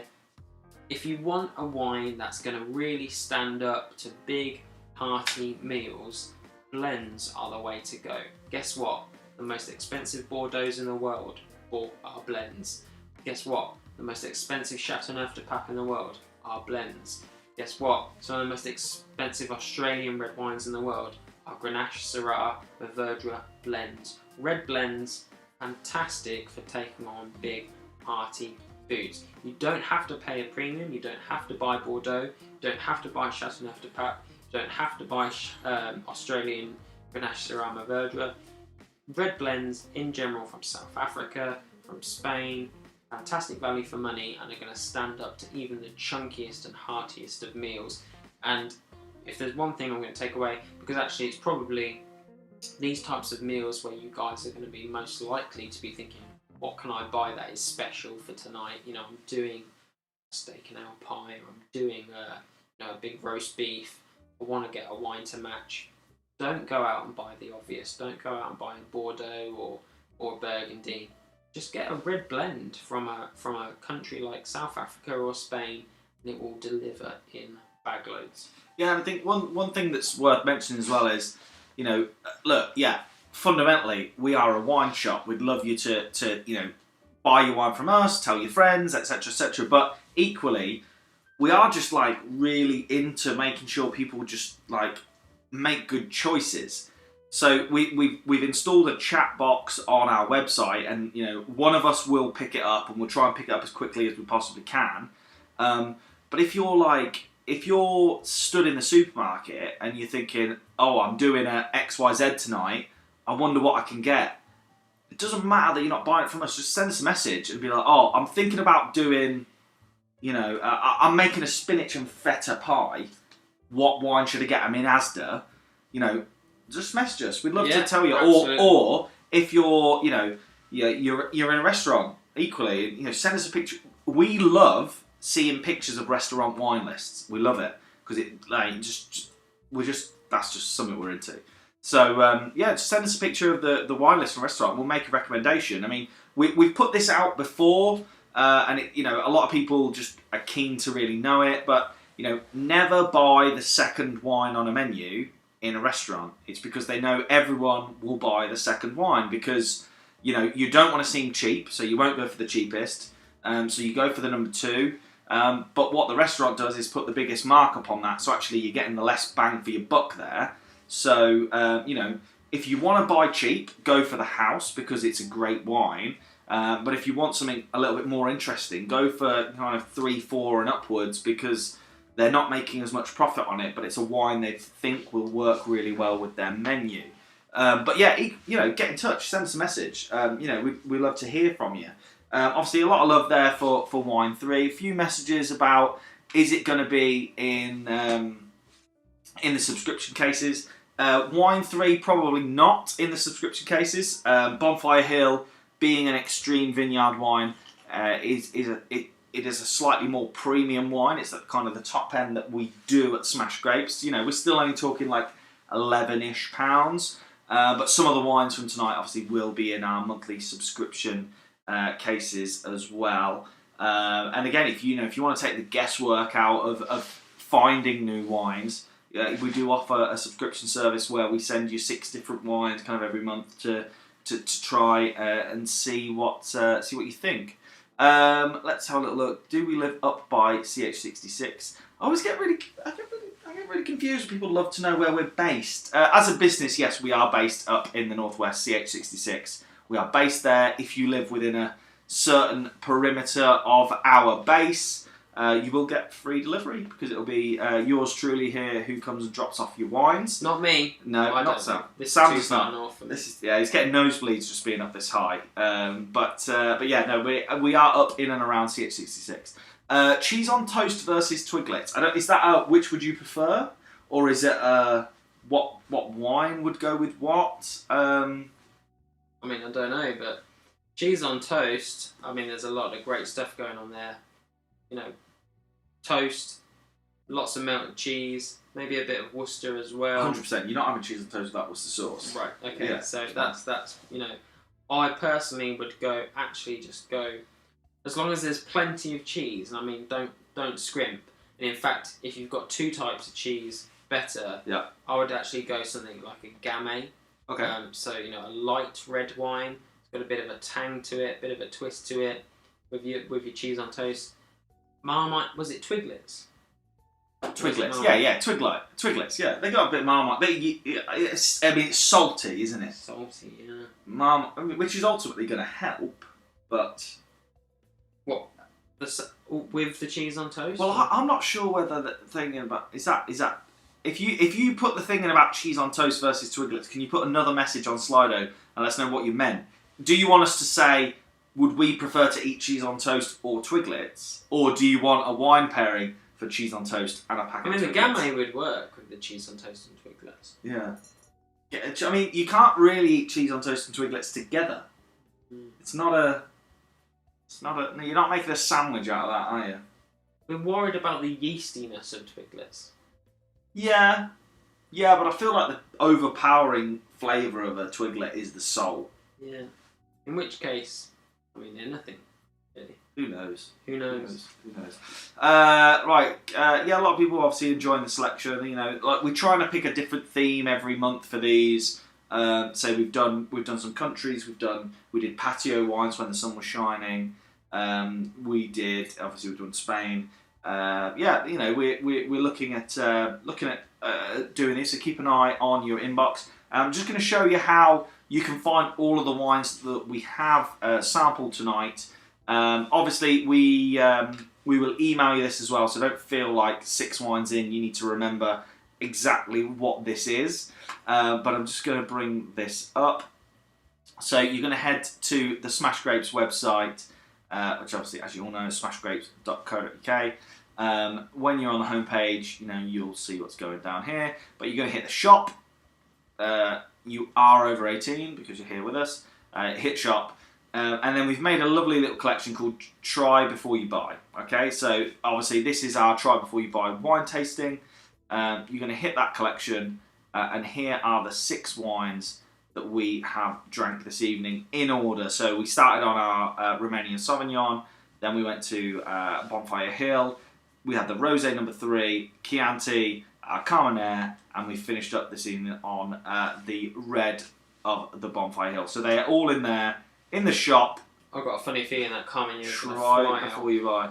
I mean, there was a lot of love for the Carmenere. There was a lot of love for it, and that is going in the subscription case actually because it's a lovely wine. Great wine. But they're all in here. Remember, you're going to hit this little wine token icon here at the bottom to claim your £10, which is sat there. Redeem, view, and you're going to tell your friends as well, and you give us a little share. You do need to log in using the little person icon top right to get your account right. Let's just have a quick final look over, see if we've got any other questions coming in. Great night, finished off, thank you. Number 3, great selection, super nice. Twiglet wine pairing, yeah, I think we touched on that. Crushed Twiglets on cheese on toast, yeah, for sure. Does Try Before You Buy change monthly? Yes, absolutely. It won't be another 6 wines. The idea with our Try Before You Buy as part of being the Good Wine Company, as much as I've spoken about being good for the planet, good for the producers, actually, we want to be good for you as a customer. Why?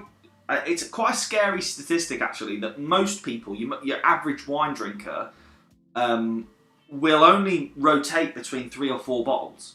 3 or 4 different types of bottles they'll buy for different occasions. And that's scary. Sam said there's 10,000 different grape varieties at least. That's a big that's a big disparity between the amount of available wine versus the styles that that we drink daily. So as part of our commitment, not only do we list wines that we think are great, and if you don't enjoy them, obviously we will sort your money back. But yeah, the part of the try before you buy really is, as much as the wine tasting hopefully is a lovely couple of hours on a Friday night at the end of the month, we want to show you different wines every month for different purposes, so that you can get your tasting pack, ultimately for just under £10, because you've got that £10 credit sat there to go and buy the wines that you do ultimately like, and we can get rid of that fear of wine letdown, because even at £7-8 a bottle, it's a fairly large investment to pour a glass and go, I'm not enjoying this. It's not a 50p bottle of pop. So yeah, there's nothing worse than trying something new in the wine aisle and then going, that was horrible. So by sending you a glass, we're hoping that you can try 6 wines maybe that you haven't tried before. Not necessarily maybe that you haven't tried Sauvignon Blanc, but you've not tried a Romanian one, or you've not tried Chilean Carmenere, or that particular Italian Chianti that's from quite a progressive producer. You can try those wines, pick your favourites if you can, and then go on and buy some. So yeah, that's kind of every month it will be something different. We've not repeated any wines in Try Before You Buy, and we've got no plan on doing it for the foreseeable future at all. And I think one of the beauties of Try Before You Buy versus obviously there's some wines we'll do here that maybe won't feature in our subscription case, because we will do some wines that maybe are at that upper end of the scale that suits the Smash Grapes store, but actually that we think people will see was really worthwhile. Roger, are you getting any more La Tribuna? Looks like that it's out for now. I think we've just sold our last one. We've got some more of the Mencia in.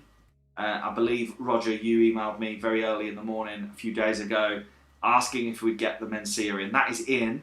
Whether I've listed it in the store is another question, Roger, but we do have it in. I'll make sure it's there. Thank you for a lovely email, South African White and the Chianti. The wine tokens are not showing in my account. Do I just wait, or should I do something? They should have been applied.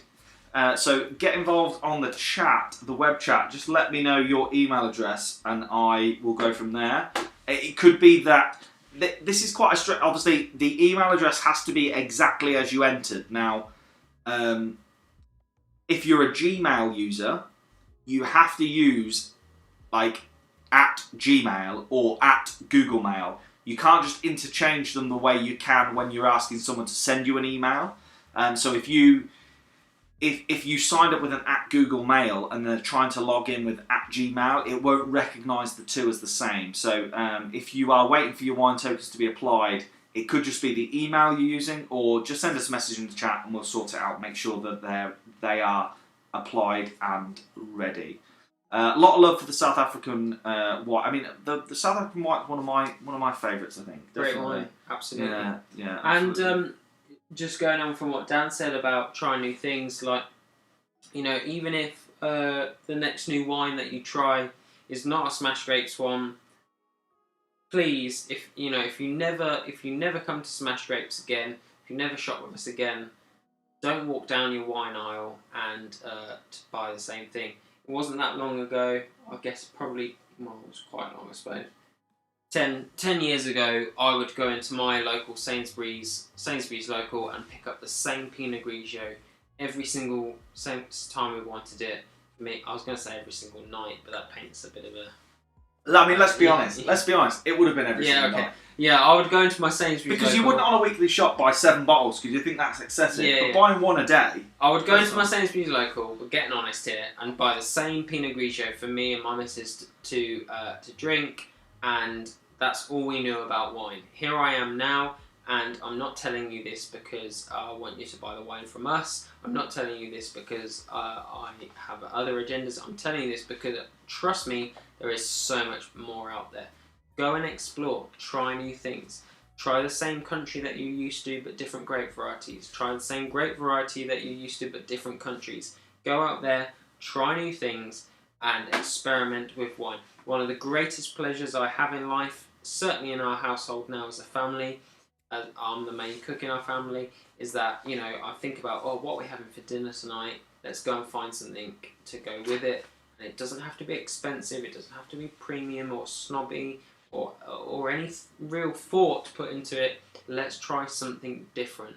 And if anything at Smash Grapes, that's what we're about. Is just go out there, experiment with wine. There's a whole world out there for you guys to experience.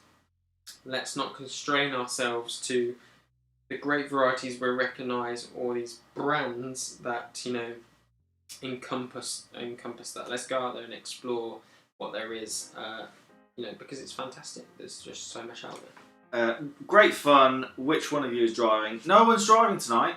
No, not after 6 glasses of a fairly high percentage wine. Not too bad. The very first tasting we ever did, Sam did pick 6 wines that were generally around the 14% mark. I'm an inconsiderate taster. That was a heavy wine tasting. But at the very start, we asked people what they looked for in a wine. There was quite a lot of love for high alcohol percentage. Yeah. So maybe we do need to.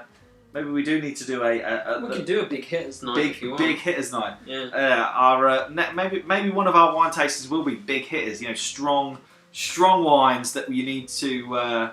You need to make sure you've had a hearty meal before we start. Sophie and Adam, thanks for joining. Thanks for joining us tonight. Hope to see you back. Please do go on, cash in those wine tokens. You don't have to spend the wine tokens on the wines from tonight. You can spend them on anything in the shop. So if you really enjoyed those couple of Romanian ones, my plea to you is give Romania a go. We're starting to see it on supermarket aisles, very much starting to see it, but it's definitely the underdog. So keep those, keep buying those. Definitely, let's get a lamb ragu on the go or something, says Jason. Yeah. Sure. Right, that's it. Look, we're still. We aren't even 2 hours into 6 wines. We're just shy of 2 hours. Flew through them. If there's everyone's still on the line. We've not lost anyone yet. So feel free to throw some questions in the YouTube chat, in the Q&A on Slido. Love to answer your questions. We used to have a feature. You all got a copy of our Wine Matter magazine that comes with every order. We write a new one every month. We do a big thing around the big questions. And these are the things that you maybe can't ask when you pop into a local wine merchant, or you're at a restaurant. You'd feel like you can't ask. We're the guys to ask those silly questions to.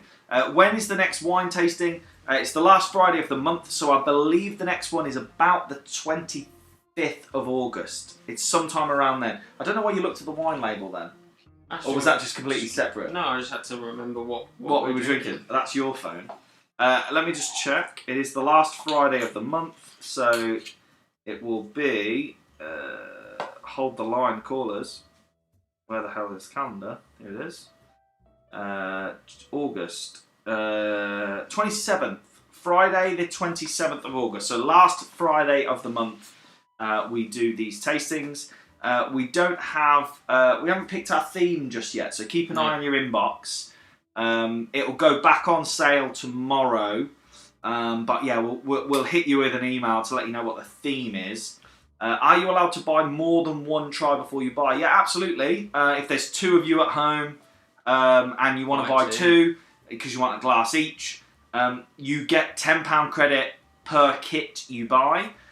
So if the pair of you decide you want a glass each, you will then, as a household, have £20 in wine tokens. That's the way it works. And actually, one thing that keep an eye on over the next I'd love to say weeks, but it's more likely to be months. We are in the throes of developing a very bespoke box to actually send you the wine pouches so that we don't get any issues in transit. Obviously, as I said, being part of Good for the Planet is a big thing for us.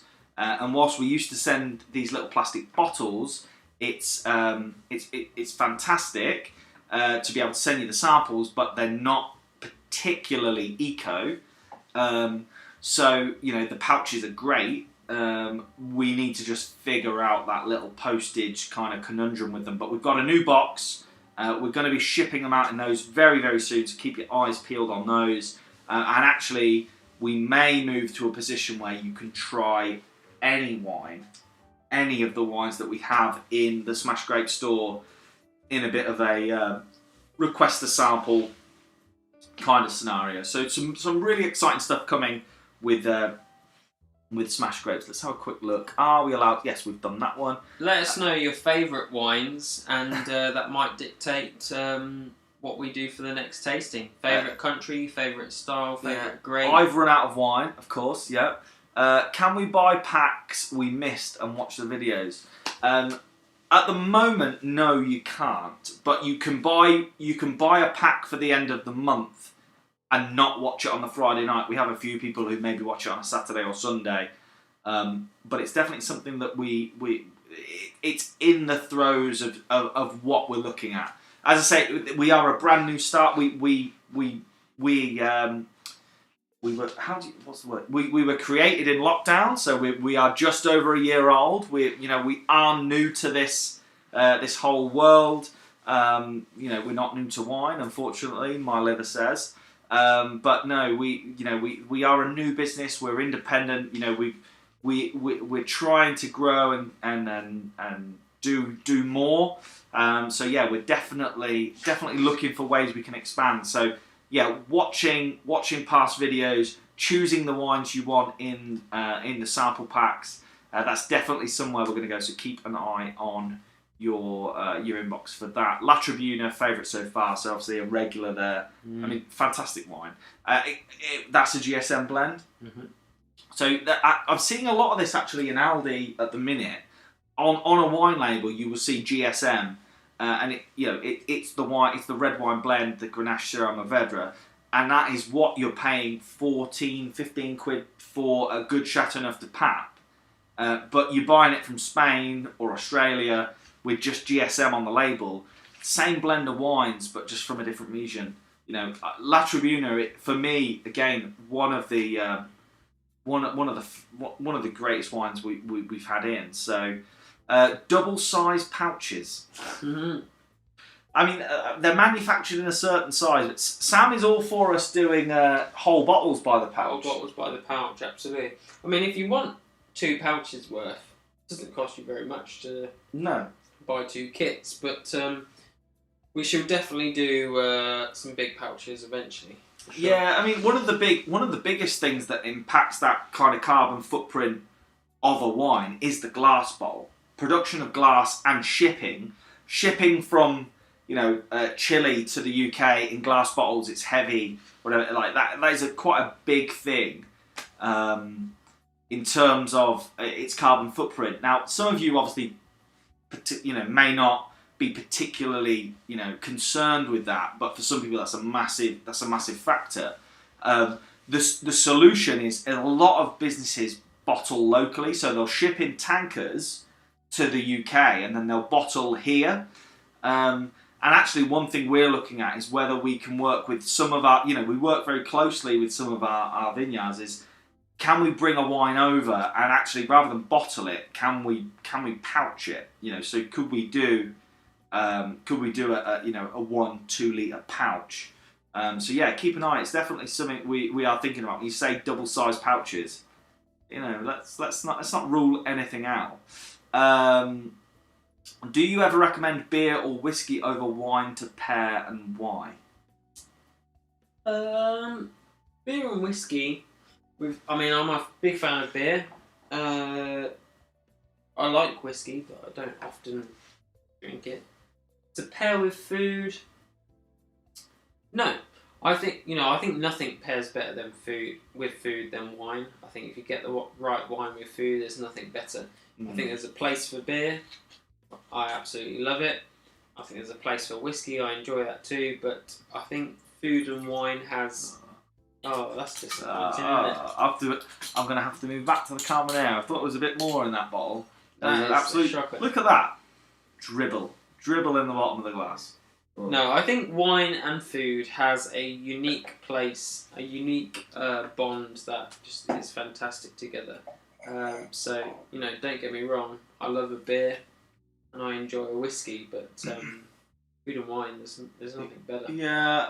I mean, I think there's a time and a place for there's some obviously, if you think about it, a lot of the beers that you want to drink because you want to go out and have nice socks, Sam. Come in there. Oh, sorry. A lot of the beers that you want to drink because you're going out for a big night, they're very low in flavour. They're your when a lot of lagers that call themselves light aren't light because of alcohol. They're light because of flavour. Mm-hmm. And actually, you can just they're just thirst quenching. You can just knock them back. And actually, what the whole fundamental that we talked about tonight is finding flavours that either match or that mix. So to pair with a beer, you need to go with something that's really got quite a strong flavour. So you're really crafty, or your sour beers, or your strong hoppy beers that can just generally maybe not work well with a lot of the food that we generally eat. So I mean, for me, definitely wine. I think. Thank you. I've already recommended you to some friends. Fantastic. That wine goes best with friends. And as I say, we're not someone who just tries to sucker you in with a really good first opening offer. We want to, if you're willing to tell your friends, try Smash Grapes, here's £20 off. We want to offer you that back as well. So you will receive that £20 discount as well if you want to share that around. Any quizzes planned? Really enjoyed tonight. Good luck. You should do a party pack. What's a party pack? I mean, is that like a selection of wines and snacks to go for a party? I mean, just send us a message. If you're having a party, we'll sort you out. We'll sort out a good selection of wines and some snacks to go with it. We'll do whatever. That's what the chat is there for. So look, guys, thank you very, very much for joining us. We'd love to see you on the next one, which is at the end of August. Please do tell your friends. We will email you in the morning when heads are not quite as deep in the wine with the 6 bottles that we've drank tonight, but you can find them on the Smash Grapes website under the Try Before You Buy collection. But now, just to say cheers, thank you very much. We've had a fantastic evening. Hope you've enjoyed yourselves, and we'll see you on the next one. Cheers. Thanks, guys. Bye-bye. Bye.